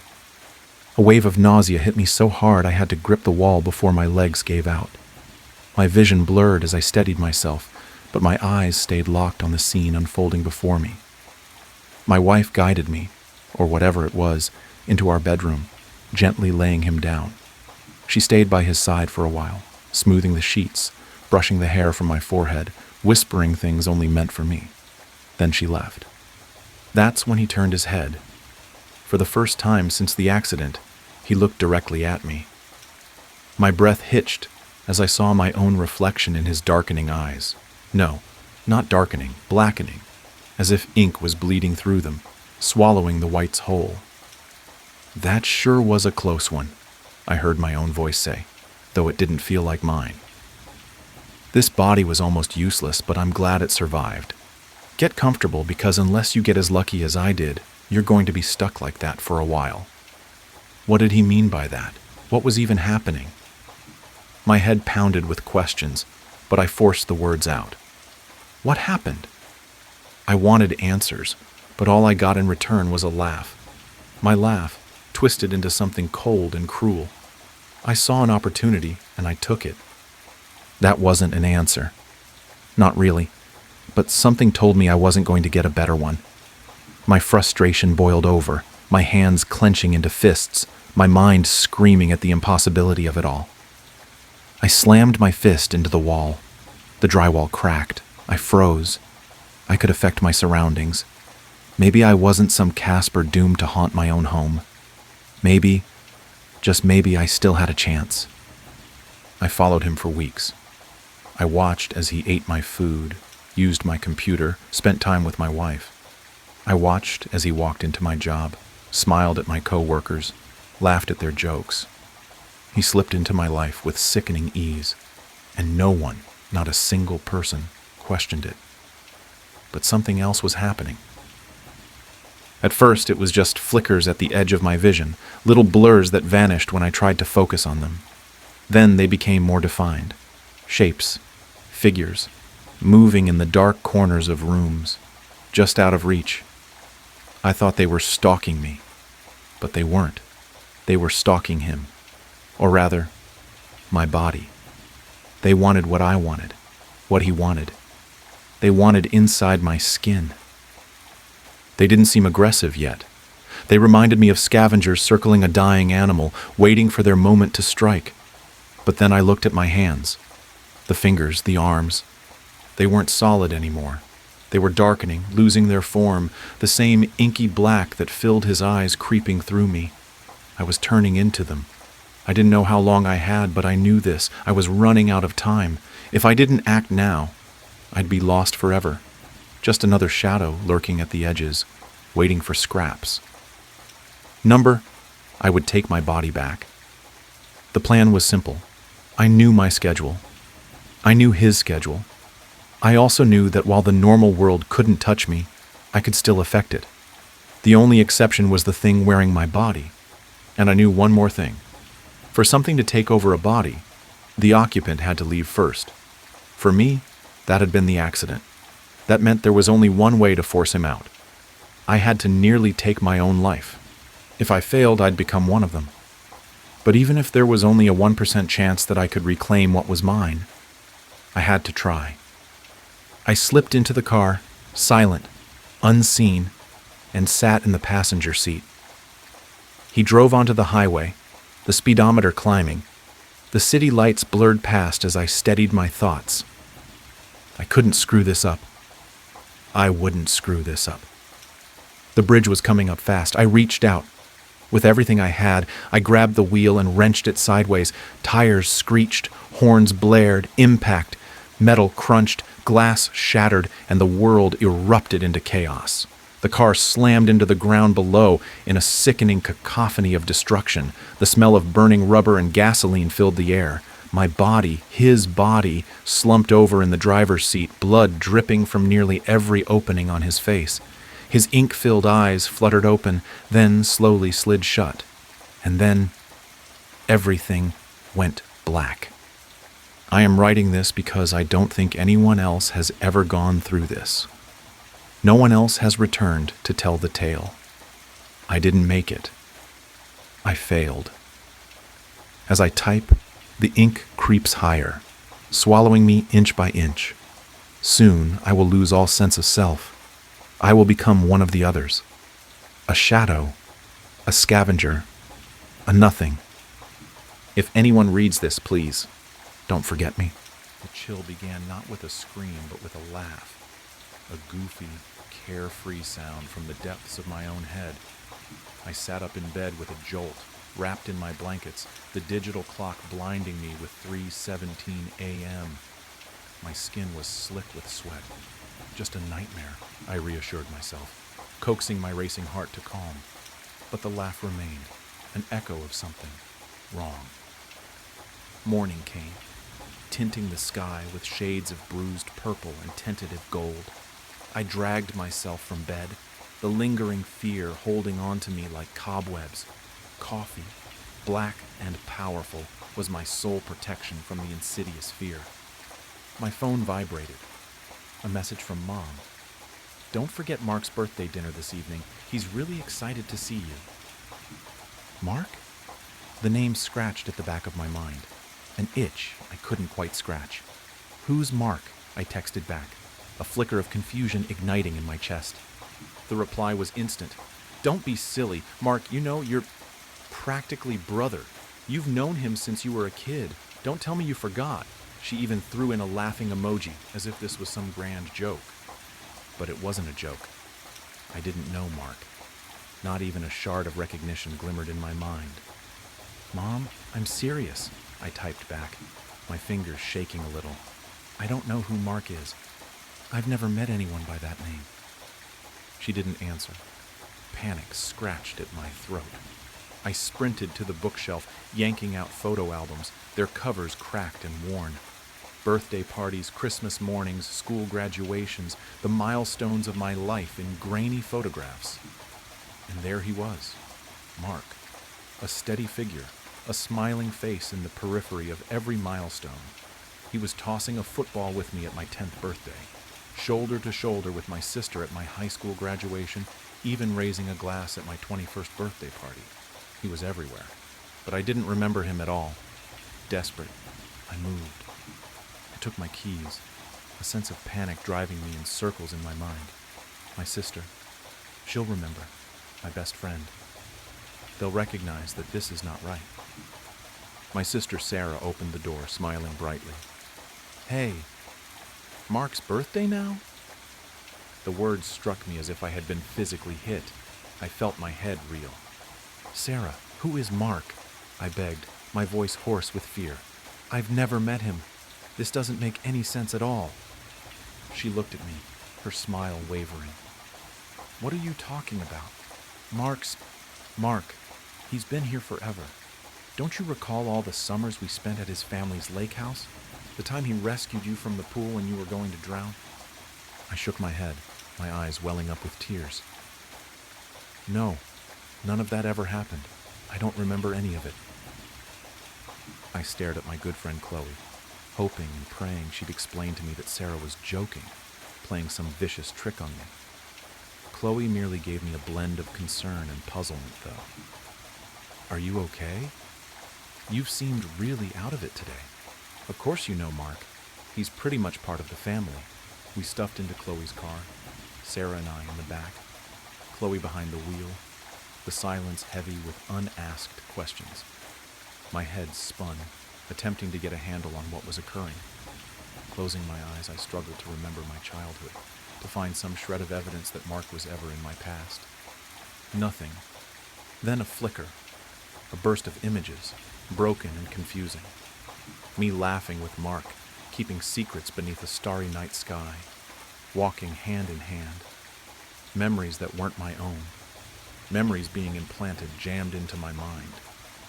It was as if I was seeing a warped movie reel, pieces of another life I'd never lived imposed on the life I knew. A tide of sickness spilled over me.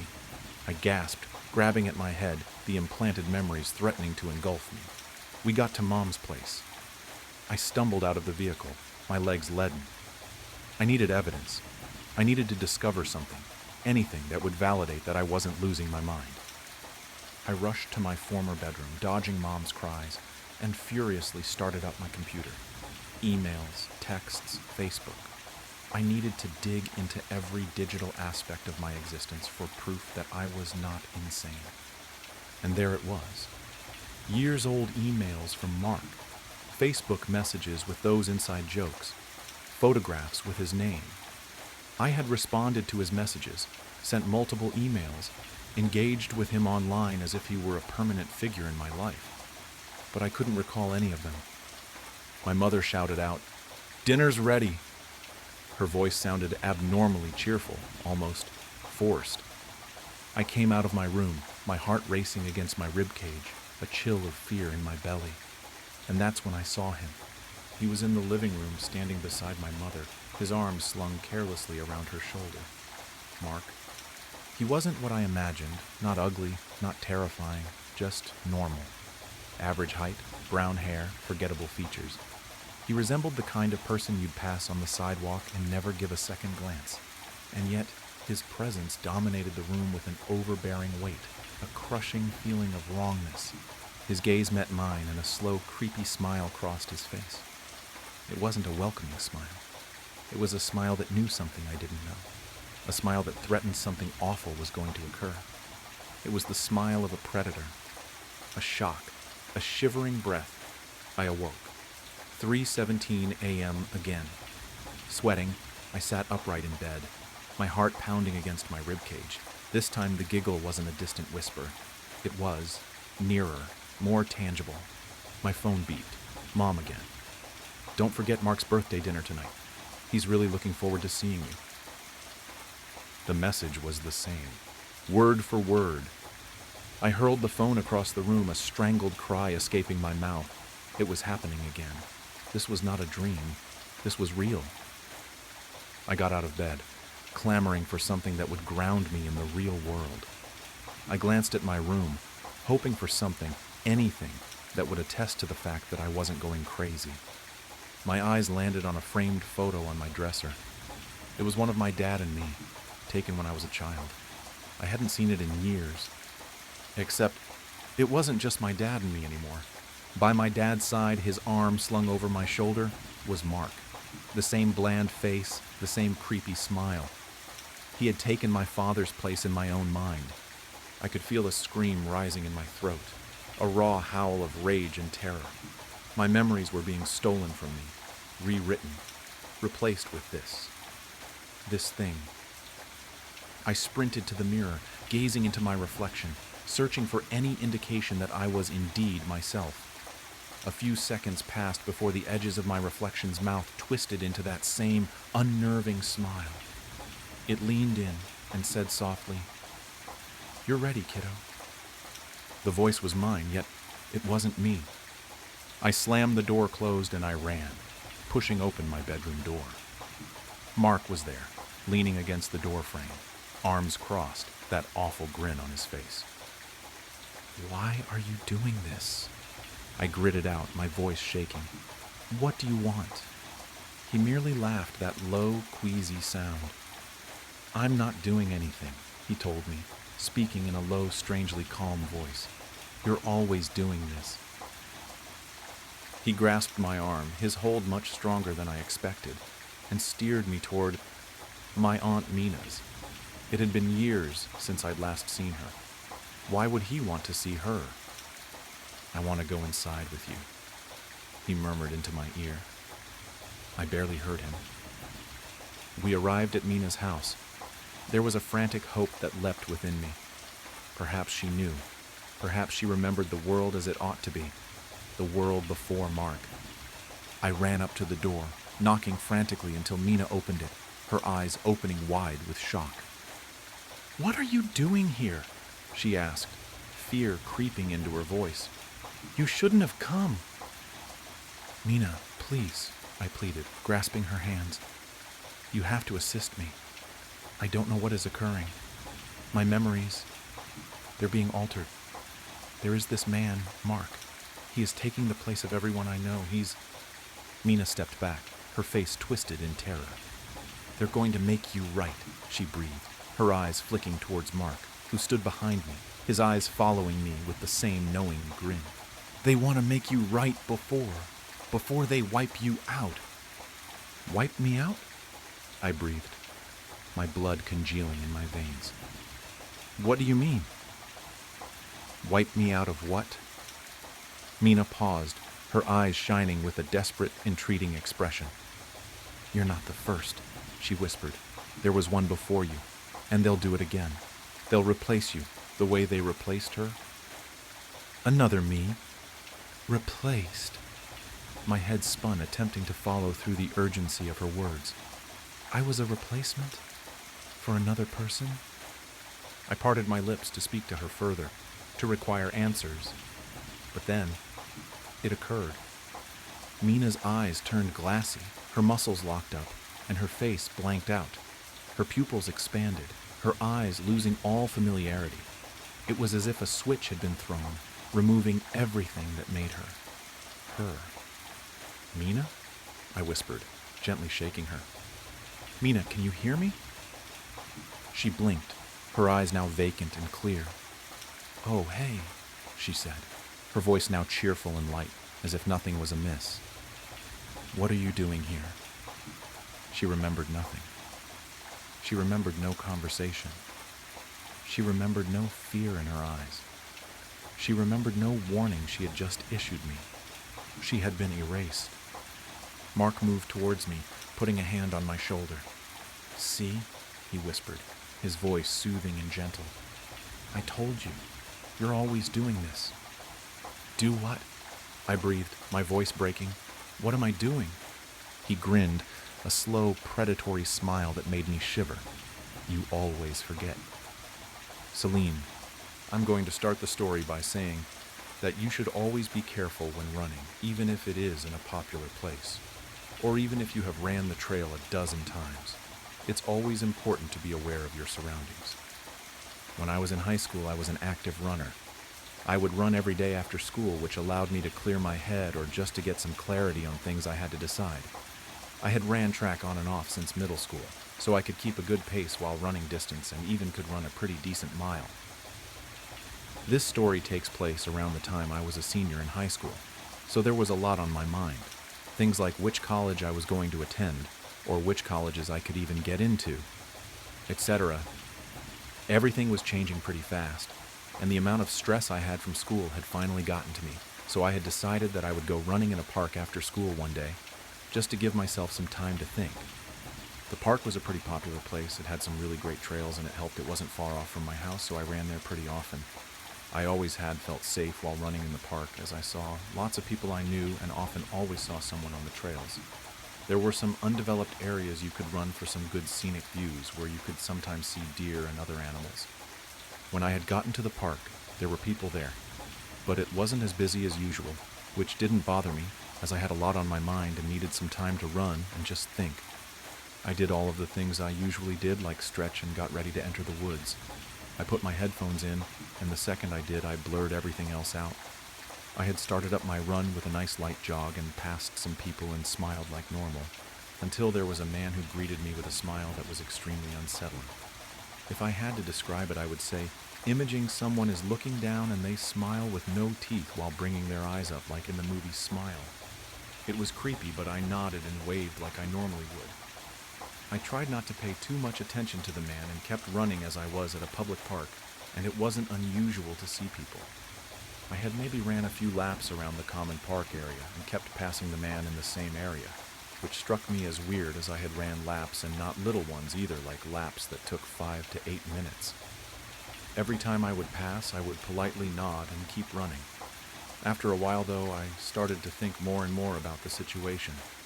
I began wondering why the man hadn't moved much from the original area I saw him in. At this point, I started seeing less and less people on the main trails, and it became later in the afternoon.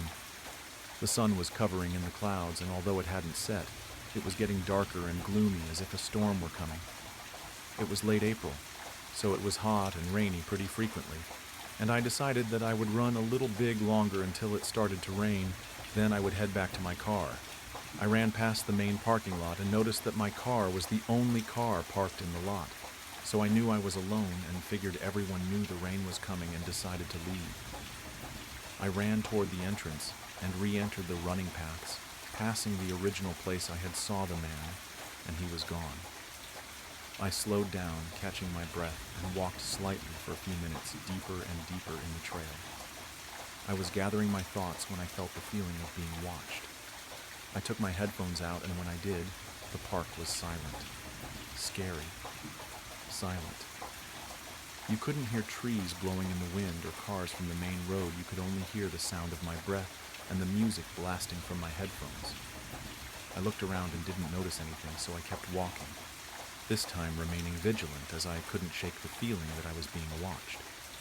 As I was walking, I had my head down, and when I brought it up, I noticed the man from earlier walking in my direction, except this time, he wasn't smiling. He looked agitated, so I didn't even bother to smile or wave. I kept my head down, but noticed he was in jeans, boots, and a long-sleeved shirt. Something I hadn't noticed earlier. It wasn't unusual for someone to be wearing that, but it was in the low 80s and humid from rain days prior, so I knew he had to be hot. I kept walking for a minute, hoping that I was in the clear, and when I made it probably 20 feet away, I turned around to see where he had went, and to my surprise, he turned around also, walking in my direction. I picked up my pace a little and started jogging, leaving my headphones out this time. Every step I took, I heard more behind me. I glanced back and noticed the man jogging as well. I thought to myself, jogging in jeans, boots, and a long sleeve? I was so deep into the trail, though, that I was equidistant to both the start and finish. And if I kept going, that I would loop around to my car without having to turn around, but every step took me deeper and deeper into the woods further away from the main road. And although it seems dumb, I knew I could not have ran past the man if he was planning on doing something I didn't want to find out. I had close to a mile left on the trail, but every time I would pick up the pace, so would he. I kept hoping that he would stop to take a breath, but he never did. I tried to rationalize it, but I couldn't, especially since every time I picked up the pace, he was quick to as well. The area was much darker now, and the rain had started pouring. I was now drenched, and as I took a look back, the man was even closer than before. He was gaining on me, and I knew that I had to make a fast decision, so I went for it, in hopes that if he was following me, he wouldn't calculate my next move. I was approaching a scenic dip-off trail that had been overgrown and covered by leaves and sticks, leading downward on a slope like a tall hill. People had stopped running down it because of how steep it was, but it cut right down the main loop, saving probably 1/3 of the remainder. At this point, the only people who really knew about it were the people who had ran it before it became overgrown. I picked up my pace as fast as I could, running straight forward on the main path, and covered my face with my arms, cutting a sharp left, running through the twigs, vines, and leaves. I heard an audible gasp, followed by the sound of heavy footsteps. I ran down the hill as fast as I could, hoping that I had made a right decision, too afraid to look back until I reached the bottom of the hill. I had put a good distance between us, and when I turned around for the last time there, he was standing at the top of the hill, looking down at me, breathing heavily, looking annoyed and angry, like he was on the verge of a psychotic break. He was breathing heavily, covered in rain, and just staring at me with such anger. I didn't stick around and ran as fast as I could toward my car, hoping that when I got to my car, the story would end there. But when I approached my car, I quickly jumped into it, pulling out of the parking lot as fast as I could. I looked in the rear view, noticing the man on the edge of the woods staring, and it immediately sent chills down my spine as there were no other cars in the parking lot. I was shaking the whole car ride home, and was too afraid to tell my parents, because if they knew, they wouldn't let me run again, and that was my only form of solitude. I laid in bed all night in fear, thinking about his unsettling smile and how creepy he was. I thought about how I should have known something was wrong sooner. I finally fell asleep after replaying all of the scenarios in my head and was woken up at 3 a.m. by my stepdad, who had just gotten home from work. I heard him enter the house in a panic, screaming for me, and when I sat up, he came into my room asking if I was okay, and when I asked why, he pointed outside. I quickly went outside to see my car door opened, and my car had been gone through, seats slashed and a busted back window. I was confused as nothing had been stolen, but just to destroy my car was strange. I started thinking about who would do something like that, or why. We lived in a secluded area with only 2 neighbors, which lived far enough from us to allow us to be loud and have gatherings, but close enough to run to in case of an emergency, so nobody had heard anything.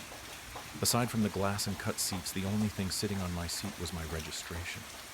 It suddenly dawned on me that when I had ran to my car earlier that day, that I jumped straight in and took off. I didn't unlock my car. It was older, so it had to be manually locked and unlocked with a key, but I didn't unlock it. I knew it had to be the man from earlier.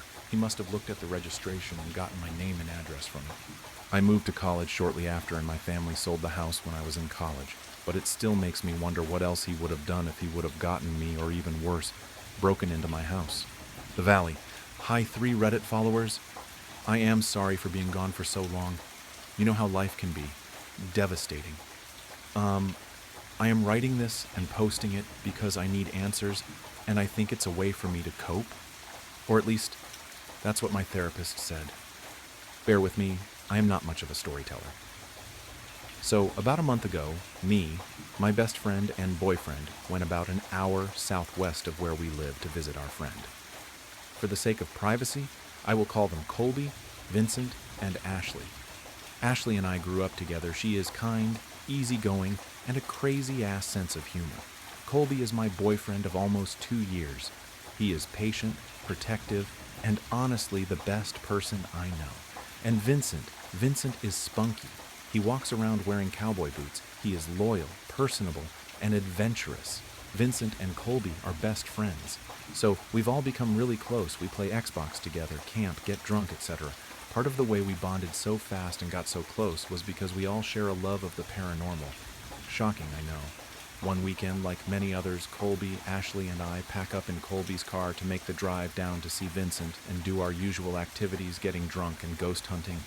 The town Vincent lives in is weird. I don't know how to explain it. It's just weird. Stuck in a different time. Almost everyone there is old, or been there since they were born and will never leave. It was an old mining town, and the people there share stories of their hard times working the mines and how business boomed and crashed within years of each other.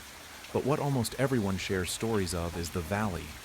A canyon just off the 2-lane road referred to by locals as the freeway is what the people in town call the valley, a dead-end canyon stretching no more than 15 miles.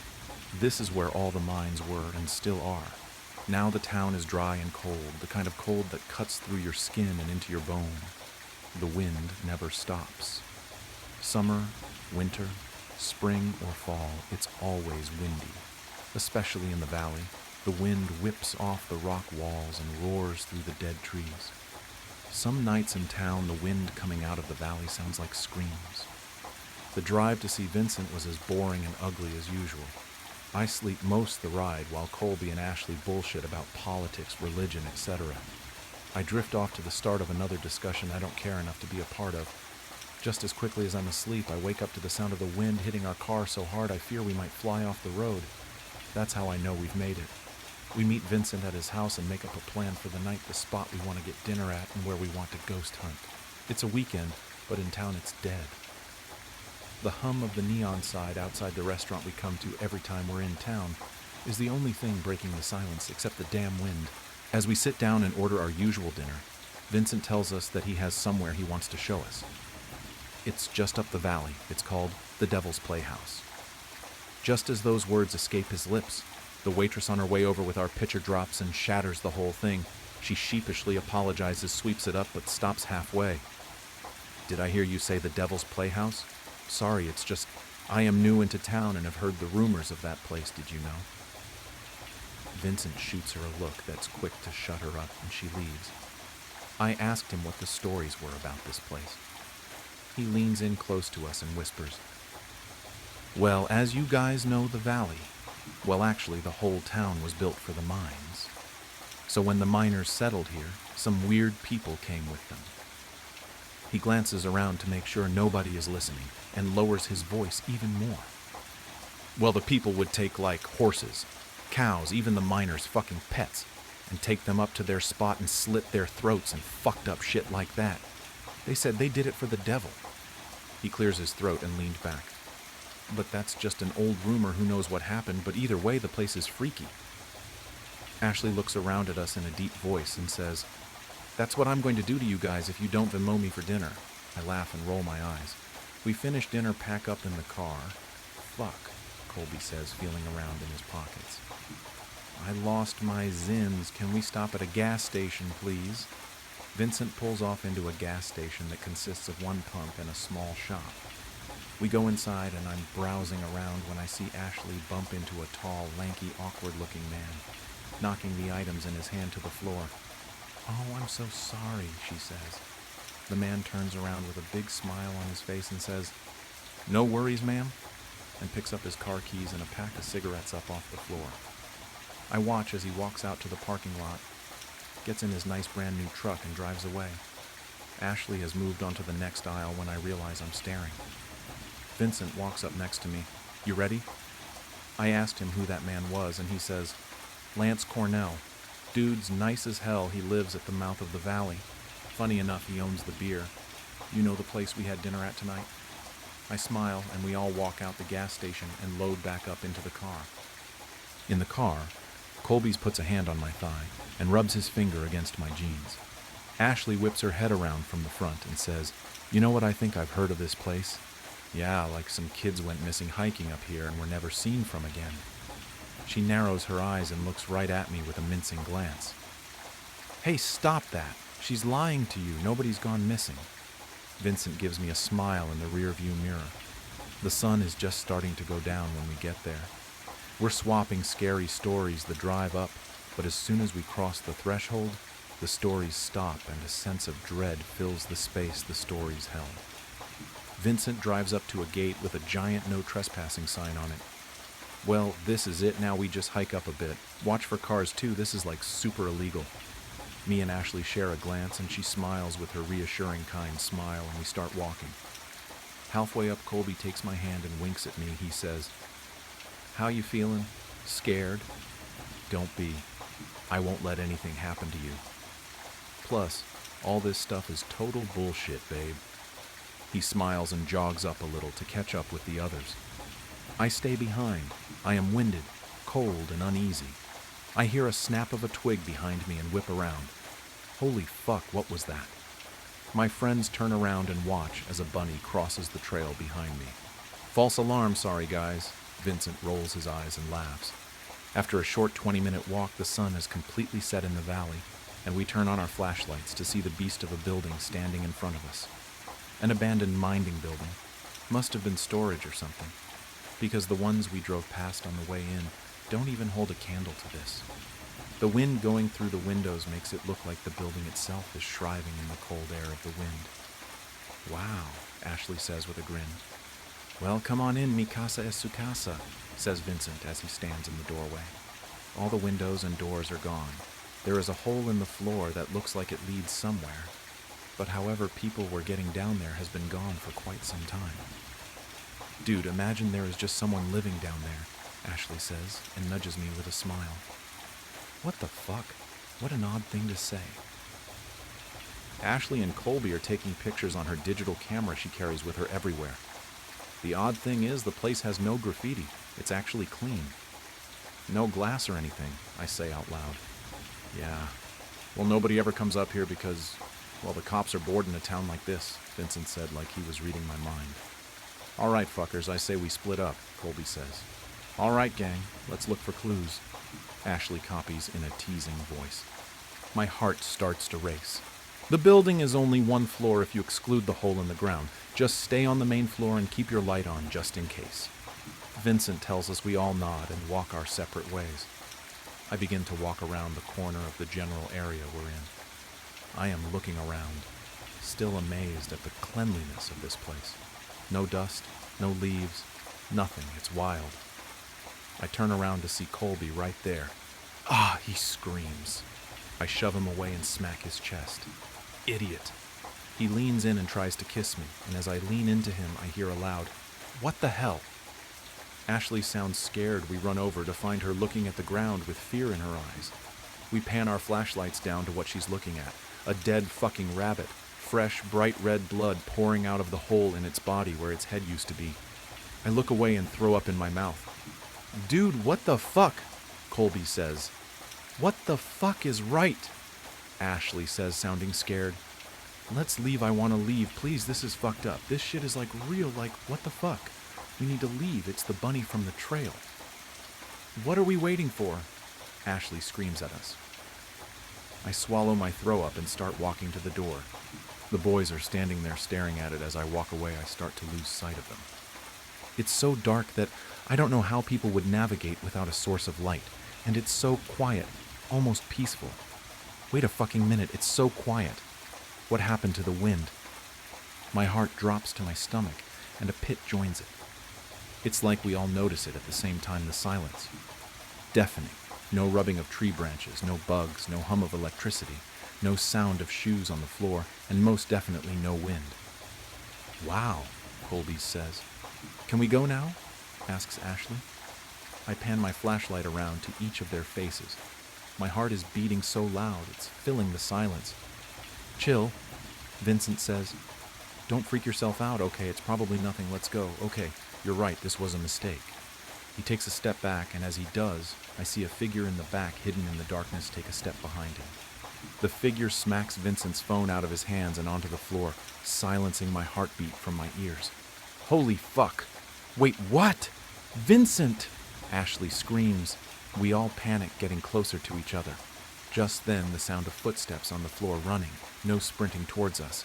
Colby yanks me out of the way, but he's not fast enough to grab Ashley, the figure running, picks her up in a single swoop, and I hear her cry out as his voice gets more and more distant. Ash, I start to say, as Colby covers my mouth with his hand. We back up into the darkness, moving as quickly and quietly as we can. Suddenly, the floor underneath my feet is gone, and we fall right into the hole in the floor. Slamming my head against the cold, damp cement floor, I knock myself unconscious. I wake up to the sound of sobs and screams. It's not dark anymore. The main room of the building is lit by candles burning and surrounding me, us in a circle. We're all tied up, bound by our hands and feet, sitting next to each other. 3 hooded figures stand far enough away. The candlelight isn't showing their face. What do you fucks want with us? Colby yells. You please let us go, begs Ashley. One of the men steps forward and into the candlelight. A bald man who looks to be 60 is carrying the head of the rabbit, the blood still dripping on the floor. He holds the head above each of us while muttering under his breath. The blood is dropping onto my face. Warm, wet, sticky, the metallic smell filling my nose. I gag and cry and shake and all the things. After they put the blood on Colby mine and Ashley's heads and faces, they stop at Vincent. One of the hooded figures step forward. A short, fat, hairy man in his 40s reaches out a hand towards Vincent. He mumbles something under his breath. Vincent, crying, looks at us and back at him and takes his hand. Tears streaming down his face, he says, I can't do this. Please don't make me do this, please. They're my friends, you assholes. The last robed man steps forward and the strong stench of cigarettes follows him. It's the man from the gas. He grabs Vincent's shoulder and says, Vincent, we talked about this. Think of your mother, your sister. Do it for them. I promised you something, and I would never break a promise. Vincent wipes away the tears and backs up into the darkness. Vincent! Colby screams. What are you doing to him? What are you doing to us? Tears are gushing out of my eyes as I see the fear on Colby's face. Before Colby can say another word, his throat is slit, and blood is spewing out all over his clothes. He looks at me. His eyes widen with fear and his body slumps over. To appease, they all say in unison. Just then, Vincent returns with container of lighter fluid. He drops it to the floor as he falls to his knees. A blood-curdling scream escapes his lips. No! I told you not him. You told me you wouldn't hurt him. Please don't. He is shaking and crying and holding Colby's limp body, his blood soaking onto Vincent's clothes. Cornell says something under his breath, and the other 2 drag Vincent away while he is kicking and screaming. Suddenly, the screaming stops. I am shaking. My heart is shattered. I'm so shocked I almost forget Ashley is next to me until I hear a whimper and see her bloody and shivering, a piss stain showing on her pants. The 2 men return, one of them picking up the gasoline while the other picks up matches. They begin to make a ring around us, and just as they're about to light it, Cornell mumbles something to the other 2, and they pick me up and untie me. I try to run over to Ashley, but they yank me back. No, wait, I want to see her, please. What are you doing to my friends? Please, no. I can barely see through my tears. Run, the bald man says. Leave this town and don't ever come back. Before I can dispute the circle around, Ashley is ablaze, and she is screaming, screeching, crying. I can't take it anymore, so I run. I leap out the window, fall to my knees, but I don't stop. I get up, the wind is back. It's whipping the tears flowing down my face. My feet give under me, and I fall down the mountainside. I slam my head on the ground, my hands and bloody and scraped. I don't stop. I get up. I am just at the car when I stop. I turn back around and look up. I can hear loud chanting, rhythmic, and a scream like I've never heard. Something deep, something guttural, primal. A howl of sorts, and then light. A bright flash of light, and then it's all gone. And suddenly I can smell cigarettes. I get into Vincent's car. The thing is old. It barely stars, but it does, thank God. I sit there for a second, looking up at the building, and then I scream. I slam my hands on the horn. I cry, and I cry, and I cry. I slam on the gas and don't stop until I'm out of the valley, out of the town, until I'm back in my town. I show up at my local police station covered in blood. I tell them everything and they write it down and speed away. Sirens on, backup arriving, the whole 9 yards. They don't find anything but a circle of dust and ash on the ground. The police told the parents what happened, and I've been questioned multiple times, although my story never changed. They've held 3 funerals, but I didn't attend Vincent's. I couldn't and will never enter that town again. I didn't attend anyone's. So now I'm here, alone, haunted by the memories of that terrible night, in a fuck ton of therapy, on the news, in pain and suffering. I just don't understand why they didn't kill me. I wish they would have ended it all and killed me. Please kill me. Nobody believes me, but I know what happened. It all happened in that fucking valley.